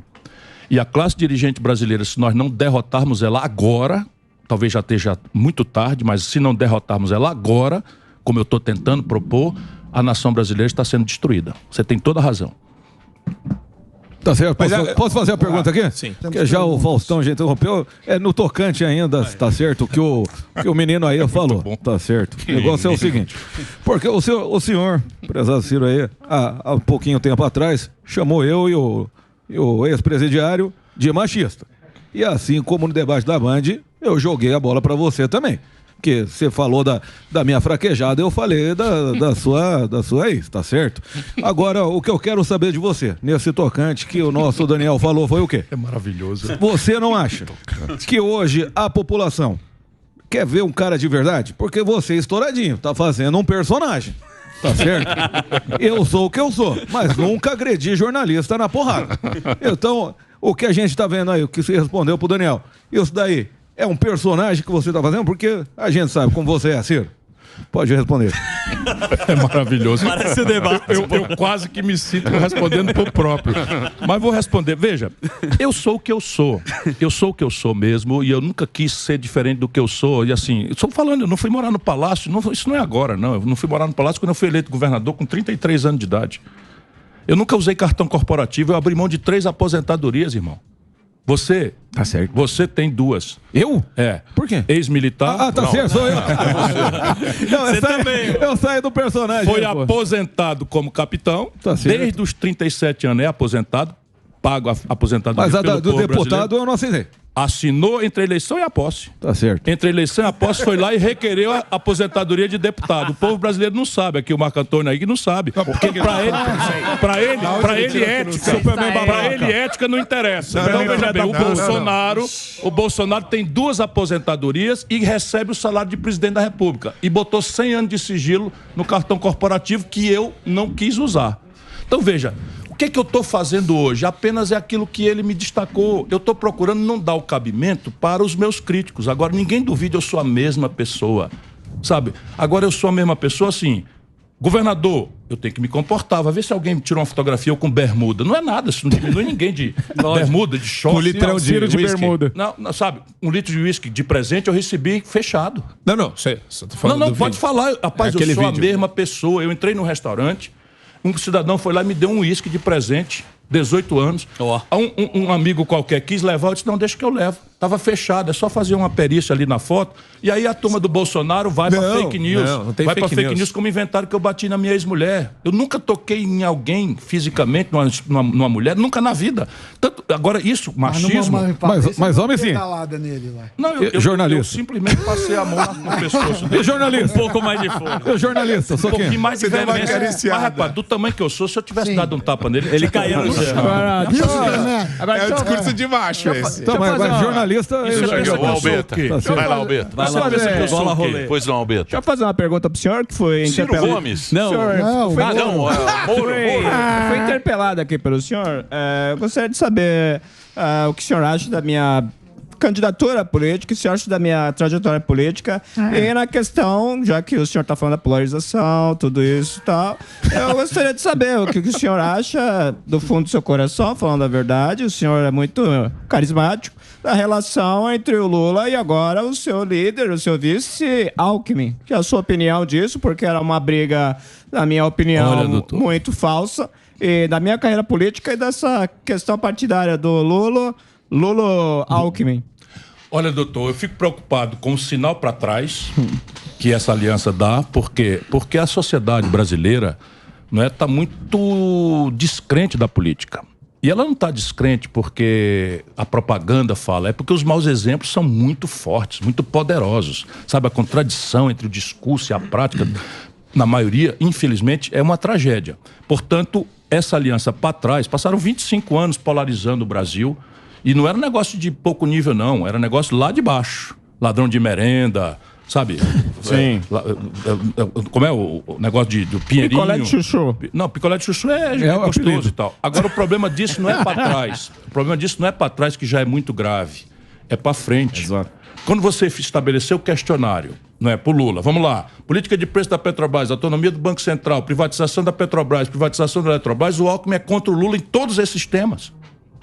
E é um país que, por crise ou por tragédia, os vices têm uma relevância muito grave. Eu estou trazendo para a minha vice, a Ana Paula Matos, professora, advogada, petroleira. Chama ela aqui para vocês verem. Nós temos uma afinidade, sabe? Fomos separados no nascimento, na maternidade. Tamanha a convergência de ideias. Podem ser boas, podem não ser boas, pode se gostar, pode não gostar, mas ela está com a proposta na ponta da língua. Agora, submete o Alckmin a um questionário objetivo, porque é o que interessa. É um questionário objetivo. Lá vai o Lula levar, como levou o Michel Temer. Caramba, tenha paciência. Eu disse na data, Lula, não faça isso. Isso é uma irresponsabilidade, levar o Michel Temer para vice da Dilma, que não tem experiência nenhuma. Vocês estão produzindo uma tragédia. Eu não gosto de dizer, não disse, mas eu avisei muitas vezes. Vá no Google, meu irmão, veja lá, tá tudo lá dito na hora. Aí vai depois assim, não, golpe. Como golpe? Com quem fez o golpe, se houve um golpe no Brasil? Foi o Senado Federal, confere, doutor Moro? Claro. Foi o Senado Federal. Quem presidiu o Senado Federal na data? Renan Calheiros. Com quem que o Lula está hoje? E o Eunício também. Os com dois, está com quem os liderou? dois. O Eunício Oliveira, que hoje está na revista Piauí, como grileiro de terra, e é um gangster, meu irmão. Então, o Lula mas está com eles. Está com os dois. E o Lula está com eles hoje. Ele falou tenho do senhor. companheira que perdeu o olho numa manifestação. Isso está ferrando a política no Brasil. Por isso que o senhor é meu fã, né? Ciro, deixa eu dizer uma coisa que pouca gente sabe. No começo da Lava Jato, eu me atirei na defesa dela com todo entusiasmo. Sabe por quê? Porque boa parte dos réus da Lava Jato eu já tinha denunciado antes e me incomodava com a impunidade. E eles foram presos. O Eduardo Cunha me processou, foi preso. O Michel Temer me processou e foi preso. Percebe? Então, quando a Lava Jato começou, eu digo, finalmente acabou a impunidade no Brasil. Que nada, estava espalhando nulidade e ela acaba a impunidade de todos. Mas por isso, porque é o juiz Valentão, é o procurador da República Valentão, tudo pensando em ser político. Já tinha uma estratégia. Não é, claro, porque não queria ali... ser político. Aí começa a se exibir e não percebe que ao fazer isso, espalha nulidade. O povo não sabe, porque o povo não é obrigado a saber direito. Mas se eu, juiz, saio da minha posição de equilíbrio e passo a gostar da ideia de que eu estou liderando o processo, acabou, meu irmão, eu anulei o processo. Porque naquele momento, naquele momento, a Globo descendo o pau dos políticos. Todo dia. Sim. Todos os políticos, lembra lá que tinha aquele estubo, era o Lula, todo mundo. A classe política acabou naquele momento. É isso aí. Desmoralizado. Quem subiu? O judiciário. É isso. Então, Sérgio Moro. Qualquer juiz. Gravata borboleta não tinha. Eu digo, Qualquer juiz trabalha. Qualquer Todo juiz dia fala, tá eu nas mando. homenagens. Eu mando nisso Deram aqui. muita homenagem. Mas cheira o cabo da moral e ele... Ô Ciro, você falou do Eunício aí, ele veio aí... Ô, menino, tudo bom? O Eunício te atacou, falou... Não veio, Eunício não. Veio Delúbio. Meu Deus, eu posso falar do Eunício. O Eunício tá falando do Ciro. Atacou, chamou de coronelzinho decadente. Ah, sim, desculpa. Te acusou de corrupção e disse que vai entrar em ordem. Nossa, a gente vai entrar de ordem de serviço de despejo contra o senhor. Inclusive, parece que o senhor, lá no Ceará, teve que pagar 20 mil pra ele aí, né? Aliás, hoje ele também é personagem de uma matéria publicada pelo Estadão sobre aluguel de imóveis para União. O Eunício ganharia 6 bilhões de reais por Posso só corrigir uma fake news que o Ciro deu sem querer? O Bolsonaro não recebe. Não recebe da Câmara dos Deputados nada de aposentadoria. Olha, tá? é mentira. É verdade. Ele requereu a aposentadoria de deputado entre a eleição de presidente e a posse dele. É falso. Pode ser que ele não esteja recebendo, mas que requereu, eu tenho um documento. Você está espalhando fake news. Entra na minha rede que eu vou mostrar o documento agora mesmo. Como ele requereu a aposentadoria de deputado e recebe a aposentadoria de capitão do Exército. Se isso for mentira, eu quero cegar aqui agora. Como se ele recebesse as duas. Você falou como se ele recebesse as duas. Ele não pode acumular, ele recebe 3. Porque ele recebe a presidência da República também. Eu estou restabelecendo aqui. Eu que estou restabelecendo a verdade. Peraí, deixa eu vou dizer aqui sob o penhor da minha honra que o senhor Jair Messias Bolsonaro, entre a eleição de presidente, ele já eleito, e a posse como presidente, requereu à Câmara Federal e recebeu a aposentadoria de ex-deputado para o resto da vida. Eu, Ciro Gomes, abri mão dessa aposentadoria porque considero imoral. Então, Ciro, agora essa questão aí, deixa ele responder que eu perguntei. Tá. Do Eunício. O Eunício acusou ele, falou que ele tem acusações contra o senhor aí. Primeiro que ele falou que vai entrar aí com uma ordem de despejo contra o senhor e te acusou de corrupção. E você teve que pagar os 20 mil para ele lá, condenado lá no... Eu tenho 42 anos de vida pública. Certo. Fui prefeito, governador, ministro 2 vezes, deputado. Nunca, nenhuma única vez respondi por qualquer acusação de corrupção na minha longa vida pública. Nem para ser absolvido. Então o que o Eunício está dizendo vai responder ao meu advogado, que já está cuidando desse assunto. Agora repare, ou é verdade ou é mentira que o Lula deu ao Eunício R$1 bilhão com B de bola de contrato sem licitação da Petrobras. O nome da empresa é Manchester, a principal. Ou é verdade ou é mentira que a revista Piauí, que está circulando hoje no Brasil, mostra o Eunício Oliveira grilando uma terra e levando à morte familiares de uma pequena fazenda em Goiás. Se isso não for verdade, eu tenho que ser desmoralizado. Mas essa condenação sua de 20 mil que você teve que pagar para ele? Não é verdade. Ele fez o seguinte, ele presidente do Senado... Foram danos morais, não? Ele, presidente do Senado, meteu 72 processos contra mim, todos por dano moral. Para tentar o quê? Influenciando no judiciário, que infelizmente é muito permeável a esse tipo de influência de gangsters, ele tenta fazer isso me calar. Só que eu não estou falando dele, que para mim é um vermezinho desse tamanho, eu estou falando do Lula. Eita! Estou falando do Lula. Por quê? Porque o Lula aparentemente não aprendeu nada. Foi parar na cadeia, por quê? Porque loteou a Petrobras com esse bando de gangster e está com eles mesmos hoje. É só isso que eu estou falando. Eu só lembro desse cidadão por isso. O resto é paroquialismo lá do Ceará. Percebe? Ele diz assim que vai me despejar. Sabe o que aconteceu? Muitos anos atrás eu denunciei o Collor. Sim. Essa é a minha vida. Denunciei o Collor. E o Collor, que é de Alagoas, trabalha em Brasília. Eu do Ceará trabalho em Brasília, me processou em São Paulo. Para quê? Para que eu perdesse um prazo. E aí acabei sendo condenado para pagar uma indenização para o Collor. E essa indenização virou uma penhora de um apartamento que eu financiei na Caixa Econômica, que não é meu. O Eunício, como fazem todos os barões prepotentes no Brasil, para me humilhar, foi lá e comprou um apartamento penhorado, que não é o que eu moro, só para ter o direito de dizer que está comprando apartamento e mentir que vai me despejar. Eu não moro nesse apartamento, nunca morei nesse apartamento, esse apartamento não me pertence, ele está financiado na Caixa Econômica Federal. Olha que gostoso. Eu, Ciro Gomes, nunca respondi a um processo. Mas o senhor ele falou no Google, está aqui na Veja. Ciro Gomes é condenado a pagar mais 20 mil a Eunício, então. Isso, do qual eu recorri, mas é dano moral, porque eu digo para ele foi o cara que recebeu R$1 bilhão de contrato sem licitação na Petrobras. E um juiz me condena. Ciro, mudando um pouco de assunto. Se isso não for verdade... Uma coisa que tem que pagar, né? Eu sempre fico com medo é do tamanho do Estado. Assim. A gente tem um histórico de um Estado gordo e principalmente ineficiente. Uma das coisas que também incomoda, não só a mim, é a questão do fundão partidário. São bilhões de reais.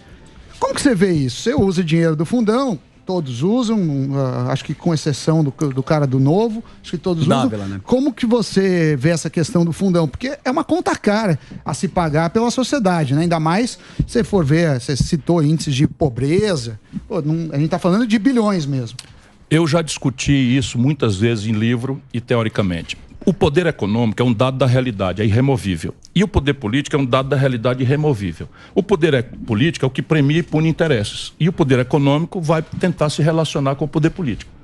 Então, é uma grande hipocrisia o que aconteceu no Brasil. Qual é? Ao invés de você dar radical transparência ao financiamento privado de campanha... Por quê? Porque é o seguinte, eu tenho devoção à questão industrial do Brasil. Eu quero promover política industrial de comércio exterior. É absolutamente natural que os industriais apoiem a minha candidatura. E todo mundo deve olhar isso com uma lupa. Você foi da CSN. Hein? Eu fui da CSN. Mas eu industrializei o Ceará. Quer dizer, são coisas práticas. Então o Ceará hoje é o maior exportador brasileiro de calçados, não tinha nada. Trabalhando. Hoje o PECEM lá tem uma siderúrgica, o Ceará é um estado que é o produto mais importante de exportação, não é commodity, é um semi-elaborado, aços planos e tal. Eu sei o que eu estou falando. Mas não, o que é que aconteceu? Lava Jato, de novo. Lava Jato, financiamento espúrio, roubalheira, né, loteamento da Petrobras, que aconteceu mesmo. Caramba, o Lula tem na fundação dele algo ao redor de 18 milhões de reais que ele não declara como patrimônio pessoal, embora seja ele que disponibiliza para qualquer despesa. Todos esses 20 milhões, 18 milhões de reais são oriundos de empreiteira, pagando 200 mil dólares, que é equivalente a R$1 milhão por uma palestra. Se eu, Ciro Gomes, não é, apresento um patrimônio de 18 milhões de reais em que os fornecedores do Ceará são os meus pagantes, é justo que todo mundo suspeite. E isso a petezada acha que é normal. Como a turma do Bolsonaro considera que a corrupção importante é a do Lula e do PT. E olha onde é que nós vamos parar.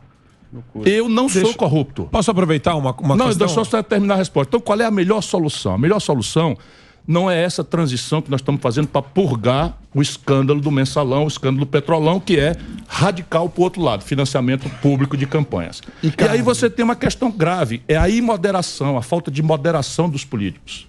Porque você podia perfeitamente fazer um fundo público, explicar para a população que democracia custa dinheiro, que comunicar as ideias das pessoas custa dinheiro, mas isso não pode ser 5 bilhões de reais. Jamais. Percebe? Então não é razoável numa crise como essa. Então a imoderação, mas logo mais, e eu pretendo colocar isso no conjunto de reformas, nós temos que achar o ponto de equilíbrio. E a ideia qual é? É você tabelar as campanhas, tabelar mesmo. O presidente só pode gastar 20 milhões. Ponto final.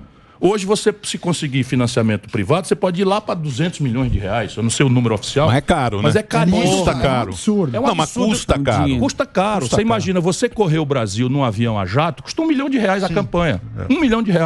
Né? Eu andei de avião de carreira até 20 dias atrás. O Lula no jatão da Prevent Sênior pra cá, no jatão da Croton pra lá. Aí é garapa mesmo. Aí é Ô, Ciro, deixa eu fazer uma pergunta pra você. Deixa eu fazer uma pergunta pra você. Você é um cara que você tem... Você é meio nacionalista, pelo que eu vejo. Eu sou muito nacionalista. Então, mas se você pegar... A gente falou do Getúlio Vargas, tal, vamos pegar aqui mais para a juventude. Fernando Henrique. Nós tivemos vários períodos, mesmo Temer, mesmo Bolsonaro, a gente teve vários períodos do cara fazer um governo reformista. Para quê? Para modernizar o Estado, que a gente tem lei do Getúlio, né? O Estado é bagunçado. E nunca aconteceu isso.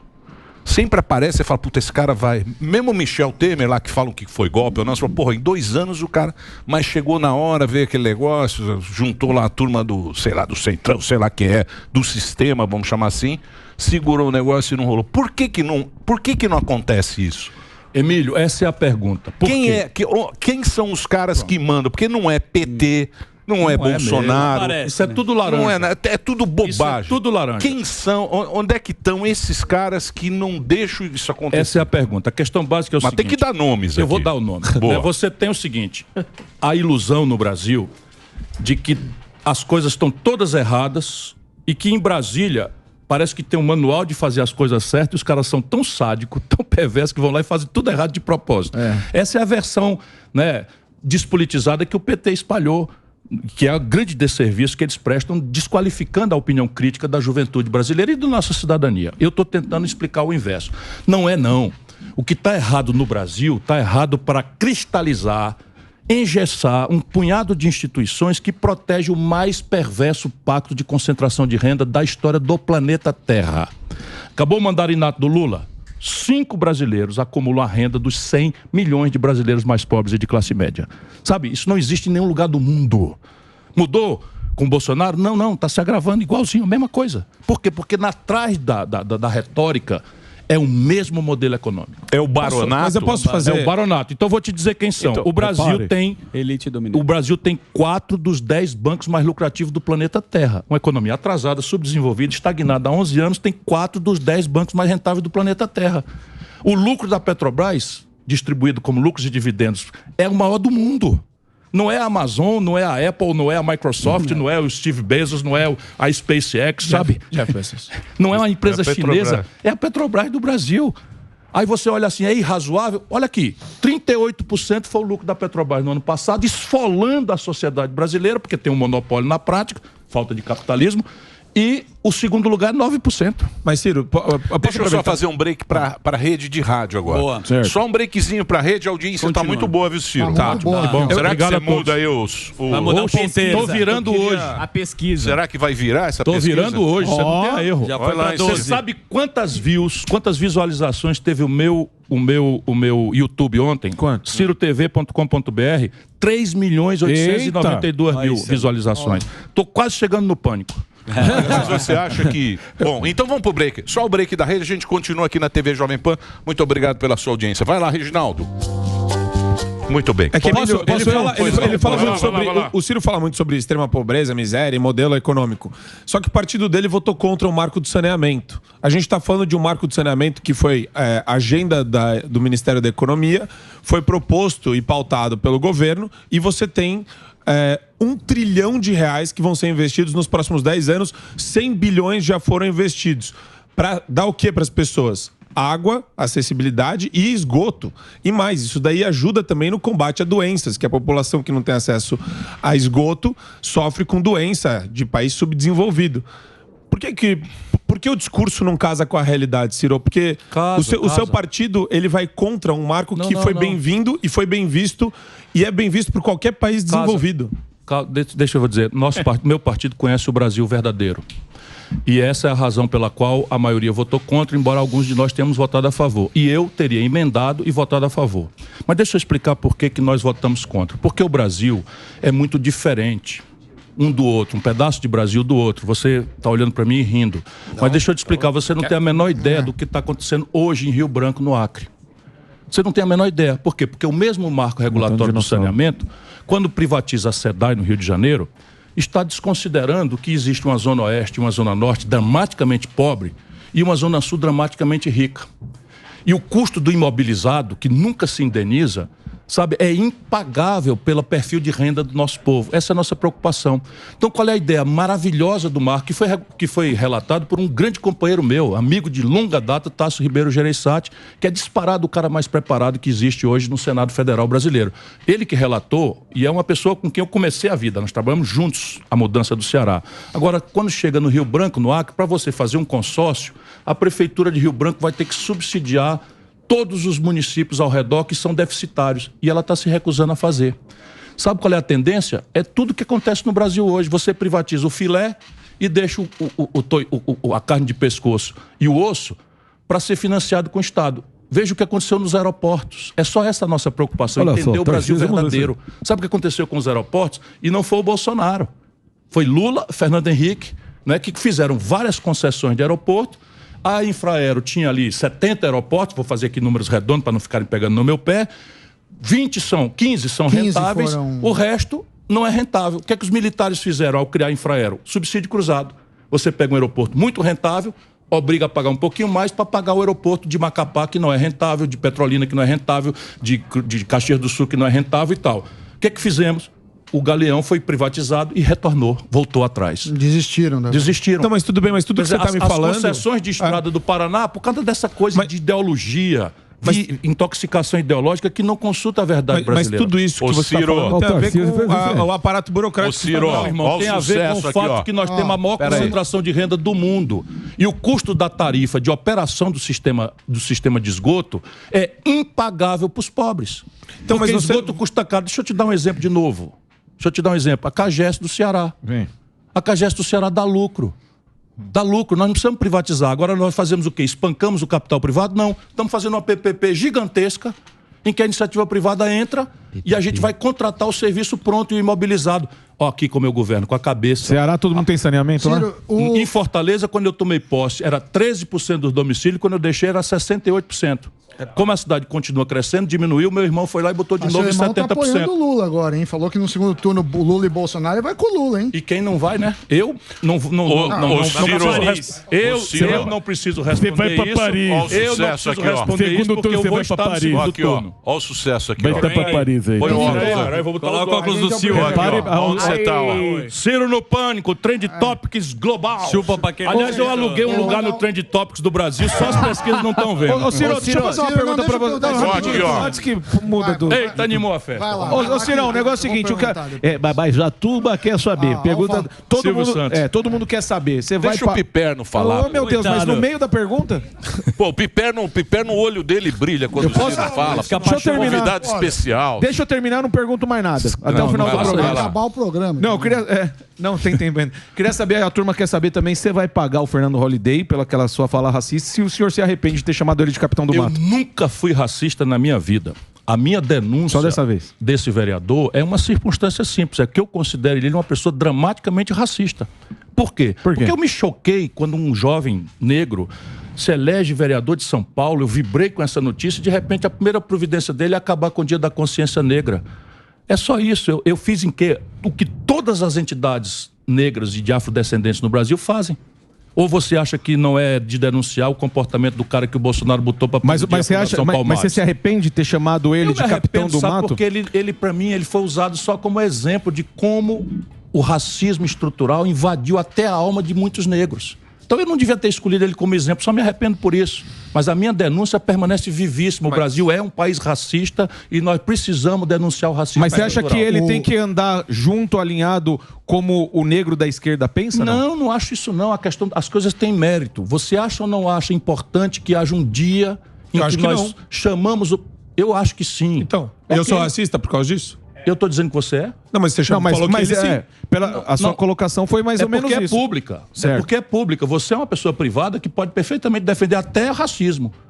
Embora seja crime no caso brasileiro. Eu só estou atuando para que a sociedade brasileira se compenetre de que nós temos uma formação machista estrutural, temos uma formação racista estrutural, que é um legado do patriarcado e do escravismo que entre nós demorou 380 anos. É só isso que mas chamar ele de Capitão do Mato, você não achou que foi racista? Você sabe o que é a figura? Você sabe o que é a figura histórica do Capitão do Mato? Era um negro. Então, mas você comparou ele com a pele dele. A sua negritude se prestava ao serviço de perseguir os negros. Então, mas você poderia ter falado de assunto, por favor, senão nós vamos repetir aquilo que eu já expliquei. Eu não quero que você vá me bater, não, pelo amor de Deus. Ciro, vou bater, não. Estou só dizendo que isso é um assunto completamente que a gente pergunta perto. Ô, Ciro, então vamos lá. Eu quero só quem se lembra desse assunto são vocês aqui. Todo mundo está lembrando. Eu perguntei porque está todo mundo. Sou antirracista. E não vai pagar. Se o racismo vier de negro ou de branco, não me interessa. Mas você foi condenado. O senhor vai pagar ou não? O que a lei me mandar fazer depois dos recursos, eu compro. Sempre fiz. Porque ele falou que não pagou ainda. Mas é mentira dele de novo. Ó. São duas coisas. Eu tô recorrendo, irmão. Tá bom. A segunda instância falou que... Foca na economia. Foca na economia? Foca na economia. Então, vocês gostam de economia? Foca na economia. Cara, professor. Economia é mais fácil falar. É mais fácil falar de economia. Foca na economia. O que eu quero saber é o seguinte. Como é que o baronato... Não, eu quero saber como vai descer a taxa de juros. Pelo seguinte, a taxa de juros... A economia é o Piperno. Deixa o Piperno perguntar. Você já perguntou, eu respondo. Piperno. Eu serei telegráfico, porque isso aqui é crítico. A taxa de juros no Brasil vai baixar comigo com dois movimentos, um de curto ou de longo prazo. Curto prazo. Banco do Brasil e Caixa Econômica, no primeiro dia do meu governo, saem do cartel e vão passar a competir pelo freguês. Parte da taxa de juros e do custo das tarifas vai ser reduzida imediatamente. Mas porém, não vai quebrar eles, né? Não se preocupe, eu vou competir e eles vão ganhar mais dinheiro porque vão ganhar mais fregueses saindo do cartel.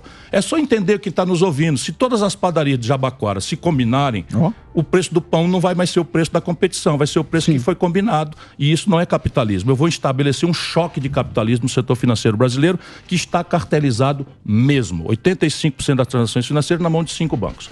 2 deles são públicos, portanto eu posso tirá-los do cartel e obrigá-los a competir. Porém, a razão estrutural do juro brasileiro ser muito alto é a voraz demanda do dinheiro público, do Estado brasileiro por rolar sua dívida. É a única proposta para sanear revolucionariamente as contas brasileiras é a minha. Você pode gostar ou não gostar, mas vou lá, vou dizer como é que eu junto 300 bilhões de reais, os primeiros 70 acabo o déficit primário. Assim como eu estou dizendo. Tecnicamente, não tem mistério.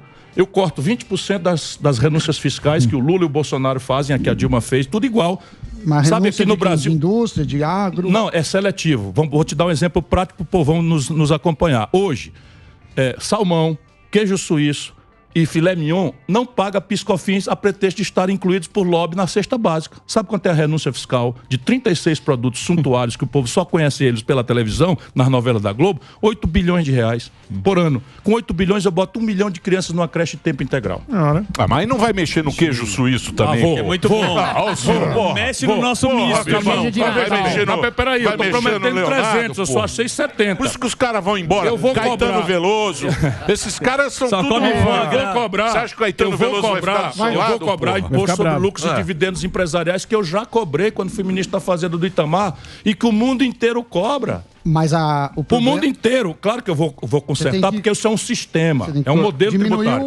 Mas peraí, deixa eu explicar como é que eu acho 300 bilhões, depois eu faço as adaptações, evito a bitributação. Tá tudo explicado. Mostra o livro aí, Emílio, Tá no por favor. livro. Me dá aqui o livro. Página 42. Escrito aqui. Por exemplo, você gostará de ouvir essa parte. Eu estou propondo que os 5 impostos sobre valor adicionado, que hoje incidem no consumo brasileiro, e que no mundo inteiro só é um, não é o da minha ilustre opositora, tá certo? Que está propondo unificar todos os tributos Não é do Marco 5. Não é.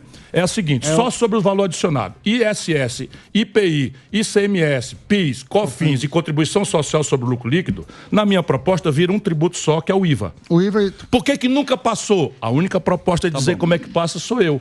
Por quê? Porque hoje o crédito do ICMS está na origem. São Paulo, Rio, Minas Gerais. Bagunça, né? São Paulo, Rio, Minas Gerais e Rio Grande do Sul estão quebrados. Boa. E se você perder o recurso do crédito na origem, eles ficarão quebrados e meio.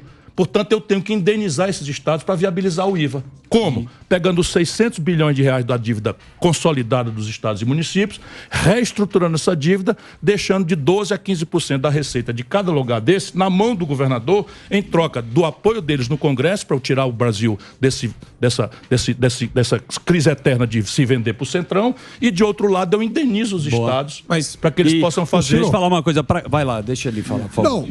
Ele vai falar, calma. Em relação à eleição, obviamente, você não... Posso dar só mais uma caricatura? Claro, o IPTU de São Paulo, por mês... Da prefeitura, arrecada o que o Brasil rural, do latifúndio, arrecada por ano. Depois de conversa fiada de PT. Não, mas o cara aumentou. Você não sabe o que eles aumentaram o IPTU aqui? Eu sei. Mas peraí. Você não sabe. Não, o que ele tá falando é que o agro paga pouco. Peraí, calma.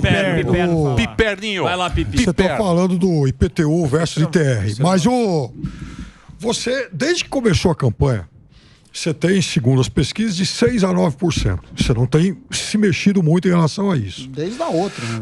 Desde a outra. Não, 12,47%. Exatamente, fechou com 12 na outra. 0,47%, então, isso é milhão de votos. Exatamente. Mas, enfim, nessa aqui vocês não têm se mexido tanto. Na outra. Também não. Bicho. Na outra, se não fosse... Porque o Jaiminho foi lá. O Lula meteu o Jaiminho. Sim. Aí falou, não, é o Jaiminho. Pra atrapalhar. O Ciro tava subindo. Tinha o Bolsonaro. Por causa do Jaiminho. Claro. Aí o Jaiminho, Agora, o Lula. O Lula passa a perna, bicho. Claro. O Lula passou a perna. Exatamente porque isso. o Lula também é uma figura muito grande. Não é o caso da gente discutir aqui, mas enfim. Grande. Alguém que já ganhou 4 eleições para presidente, né? Isso. Agora, então você tem esse percentual de 6 a 9, não vem se mexendo há muito tempo. Então, duas coisas. Primeiro, você já fez uma autorreflexão aí sobre o que está dando errado na tua campanha? O que você tem que calibrar nesse discurso nesses últimos dias? Você não está aqui para seguir a máxima do Barão de Coubertin, o importante é competir. E com base nisso, você cogita, nessa reta final, veja, você... No último Datafolha pontuou 9, a Simone Tebet 5, isso dá 14. Se amanhã depois chegar a 18, 20, daqui uns 15 dias, vocês não cogitam conversar e, quem sabe, juntar isso numa candidatura só? A resposta da primeira etapa da pergunta. Eu sou um abolicionista num sistema de escravistas. Então, e as pessoas precisam entender uma coisa muito humilde que eu estou dizendo. Eu não quero ser presidente do Brasil para repetir o mesmo, ir parar na cadeia ou caçado ou desmoralizado. Eu só quero, se eu acumular forças na sociedade, para mudar o Brasil, mudar o modelo econômico, mudar o modelo de governança política.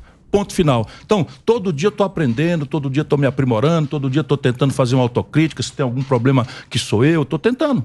Boa. Toda hora eu tenho humildade para ver isso, estou fazendo um esforço imenso, sabe? Para não errar, me explicar, ter humildade e tal. Porém, de novo, só quero ser presidente se eu acumular forças para mudar o Brasil. Se não, elege um desses aí bonito. E é normal. Para ganhar a Copa do Mundo. Entretanto, a conversa na sequência é a seguinte. Eu tenho a unanimidade do meu partido. A Simone Tebet não tem o partido dela. Ela teve que fazer um esforço imenso, porque o Lula, na democracia lulista, fez o diabo para não deixar a Simone ser candidata. Retirou a candidatura do cara do PROS. Fez o diabo para detonar a minha candidatura. Porque a democracia do PT é essa. O antifascismo do PT é essa. É detonar no tapetão os possíveis adversários para confinar o debate entre ele e o Bolsonaro, porque acha que com isso ele não vai ter que explicar corrupção, tragédia econômica, nada disso, porque é o fascismo que nós temos que derrotar. Como se não houvesse um Brasil para governar no dia seguinte. Então, veja, eu sou amigo da Simone, gosto da Simone, admiro a Simone e desejo muita boa sorte a ela. Simone, vamos ver. Agora tá todo mundo querendo saber da sua o Lula, né? possibilidade Você vê o Lula é um cara condenado. Ele foi um corrupto condenado, foi em cana, tal, não sei o quê. Aí você vê na televisão e você fala assim, o Lula é o cara que vai devolver a democracia. E a justiça. E a justiça. Eu vou Quem vota no Lula está dizendo que o crime devolver a democracia. Então, voltar à cena do crime. Piperno, eu gostaria da sua opinião sobre essa... O Zuzu quer rapidamente, os caras querem muito saber da relação do Datena, que poderia ser seu vice, parece que ele Me ajuda aí, velho. E o bom técnico, para ganhar a Copa, tem que escalar um time bom. Nós tínhamos Datena, Me ajuda. Cabo Daciolo, na direita, Glória. E o ministro da Economia, não sei quem é, depois você pode Mauro Benevides Filho ou Nelson Marconi são os candidatos aí a liderar. Vamos começar pelo Datena. O que aconteceu com o Datena? O Datena, ele é uma figura extraordinária, é um amigo querido. Quem me apresentou o Datena foi o Dr. Sócrates. O Sócrates do Corinthians, da democracia corintiana. Grande Sócrates. Do Casagrande, do Casão também e tal. Eu tenho esse privilégio. Mas o Datena, ele vive essa dubiedade entre um artista extraordinário, um comunicador maravilhoso. Um abração, Datena. Um abraço pra você, meu amigo. Também Mas ele tem essa inclinação política. E quando chega na hora, quando começa as vulgaridades da política, filiação, negociação, rasteira, ele tem nojo disso. Ele foi me dizendo. Eu sou uma espécie, fora do meu interesse de tê-lo comigo, eu sou amigo dele. Então eu fui, o Datena se prestava, as pessoas querem te usar. E ele foi vendo. Aí foi se filiar num partido, chega lá, traíram ele. Depois foi se filiar no outro, traíram ele. Ele disse, quer saber? Chutou o pau da barraca de novo. Ô, senhor, para uma pessoa de direita que está assistindo a tua entrevista e que está acompanhando como que está financeiramente a Argentina e na Nicarágua, que estão começando, parece que, a perseguir cristãos, qual é a diferença do teu governo para esses daí? Então explica aí qual a diferença entre água e vinho. Quer dizer, só quem admira o regime do Maduro na Venezuela, que você não mencionou, ou do Noriega na Nicarágua, é o Lula e o PT. E sabe por quê? Por oportunismo. Eles são ultra-reacionários aqui para dentro, fazem o serviço dos bancos direto e querem simular uma retórica progressista, mencionando esses líderes caudilhescos corruptos, como é a questão da Nicarágua e da Venezuela, e que não tem aptidão democrática nenhuma. Meu irmão, eu estou noutra.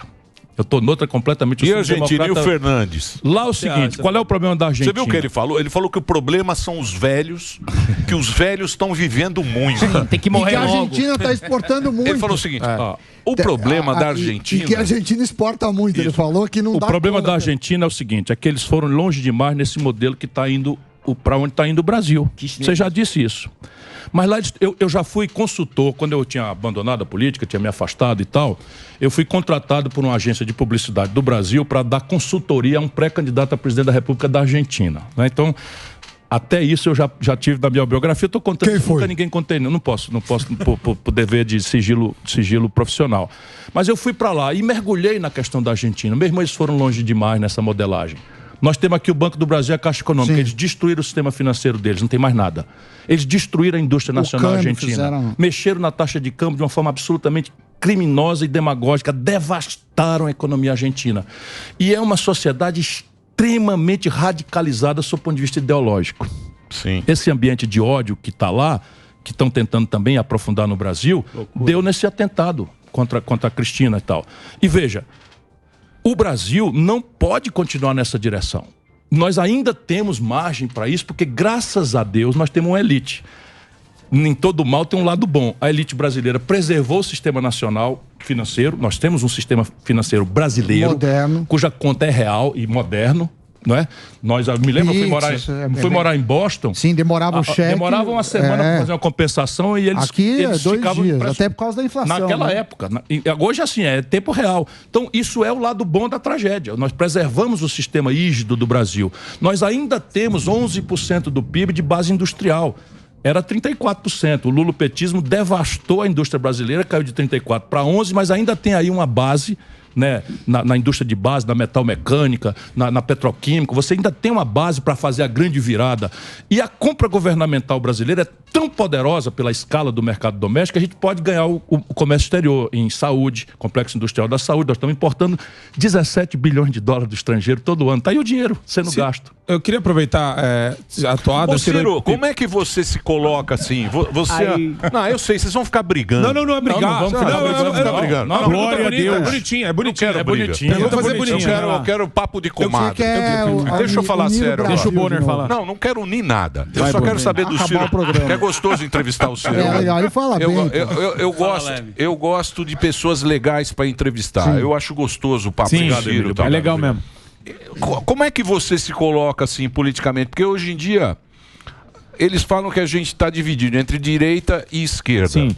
Eu, como pago o DARF, eu pago muito o DARF, eu sou um cara mais à direita. Isso não. Eu quero saber. Não, o que eu digo é o seguinte. Não sou não, menino. Do quê? Não, ele falou que você não. Pagar muito imposto, ficar dando privilégio para outro, tal. Eu sou meio contra isso. Eu também. Eu sou meio contra esse negócio. Ciro. Teoricamente é mais de direita, um cara que pensa assim. Os caras mais velhos, o comerciante, eu vejo pela minha audiência. É o comerciante, é o cara que tem uma empresa, é o trabalhador. O cara, ele quer um Brasil onde ele tenha... Um Estado menor. Uma coisa que ele não seja tão pesado para ele, certo? Como é que você se coloca nesse espectro? Entre esquerda e direita. É o quê? É um centro-esquerda? Do centro à esquerda. Mas, veja, no Brasil tudo se corrompe.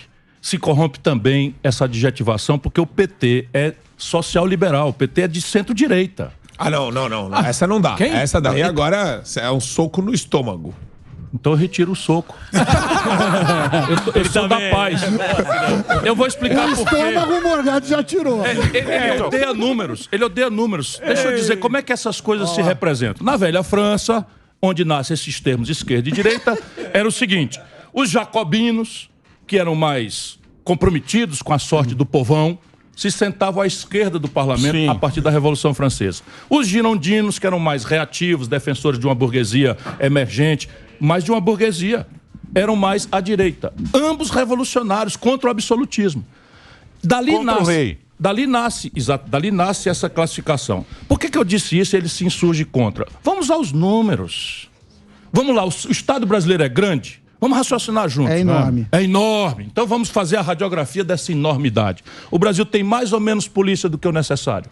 Muito menos. 11.600 policiais federais é o que o país tem para enfrentar o crime organizado. Você está falando só das ruas, né? Se pegar todos os... Eu estou falando de concretudes. Vamos lá. O Brasil tem mais ou menos saúde pública do que o necessário. O Brasil tem mais ou menos universidade do que o necessário. O Brasil investe 1,3% em infraestrutura quando pede 3,6% só para dar manutenção às estradas.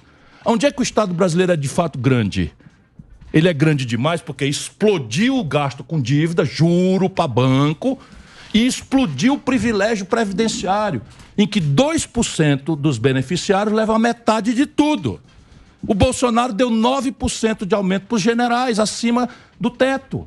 Resultado, o teto vem só para deprimir o investimento, que é 25 bilhões em 4 trilhões e 800, 19 dos quais o Bolsonaro entrega para a emenda do relator para dispersar num clientelismo mais vil que eu já assisti na minha vida, ou roubar em 40%.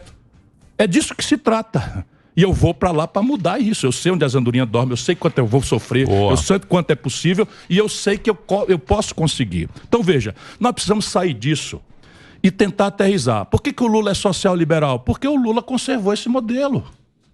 O Lula entregou 4 trilhões e 88 bilhões de reais no tempo que mandou no Brasil para os bancos, 332 bilhões para os pobres. Aí o Bolsonaro bota 200 acima do Bolsa Família e isso é esquerda? Vamos ter clareza, isso é política social compensatória que está lá no elemento do consenso de Washington. Então, desculpa, não sei que adjetivo você gosta de cultivar, mas a minha inteligência gosta de observar os fatos como eles são. Ou é verdade ou não é verdade que o modelo econômico do Lula e do Bolsonaro é o mesmo? Não é, definitivamente não é. Então vamos explicar, é câmbio flutuante para primário, meta de inflação, teto de gasto, autonomia do Banco Central e política de preços. É contra, mas já disse aos bancos que vai manter a direção do Banco Central. É contra, mas não diz onde é que vai mudar. É contra, mas diz que não vai fazer imposto sobre grandes fortunas. O Lula está mentindo. O Lula está produzindo, se for eleito, o maior estelionato eleitoral da história do Brasil. Por quê? Porque ele passa longe de entender o que está acontecendo com o nosso país. O Lula virou meio burguês. O Lula tá muito tomando burguês, Petrus, hein? Tomou-se de gosto pela burguesia. Romané Conti, só vinho caro, hein, Cirão? Hein, Cirão? Tá mandando mensagem pro Lula? Não, só tô recebendo aqui que nem o Marco Antônio, tô recebendo aqui pedindo para todos os espectadores do Pânico entrarem na cirotv.com.br 24 horas no ar. É só isso, pode testemunhar aqui. Não é nude do Lula. Não é dica nem nude, não. Lula mandou um rengue. Olha aqui, ó.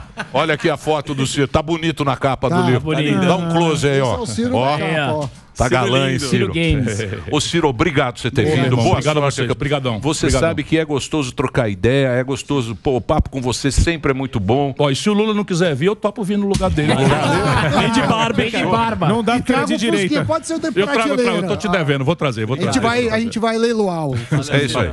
Ciro Gomes aqui com a gente, conversando. Eu vou passar as redes sociais. Aí tem o TV... cirotv.com.br. Lá você tem a entrada para todas as outras redes. É isso aí. Então entra lá para você acompanhar aqui esse... Estão há 3 semanas da... 3 semanas já. É isso aí.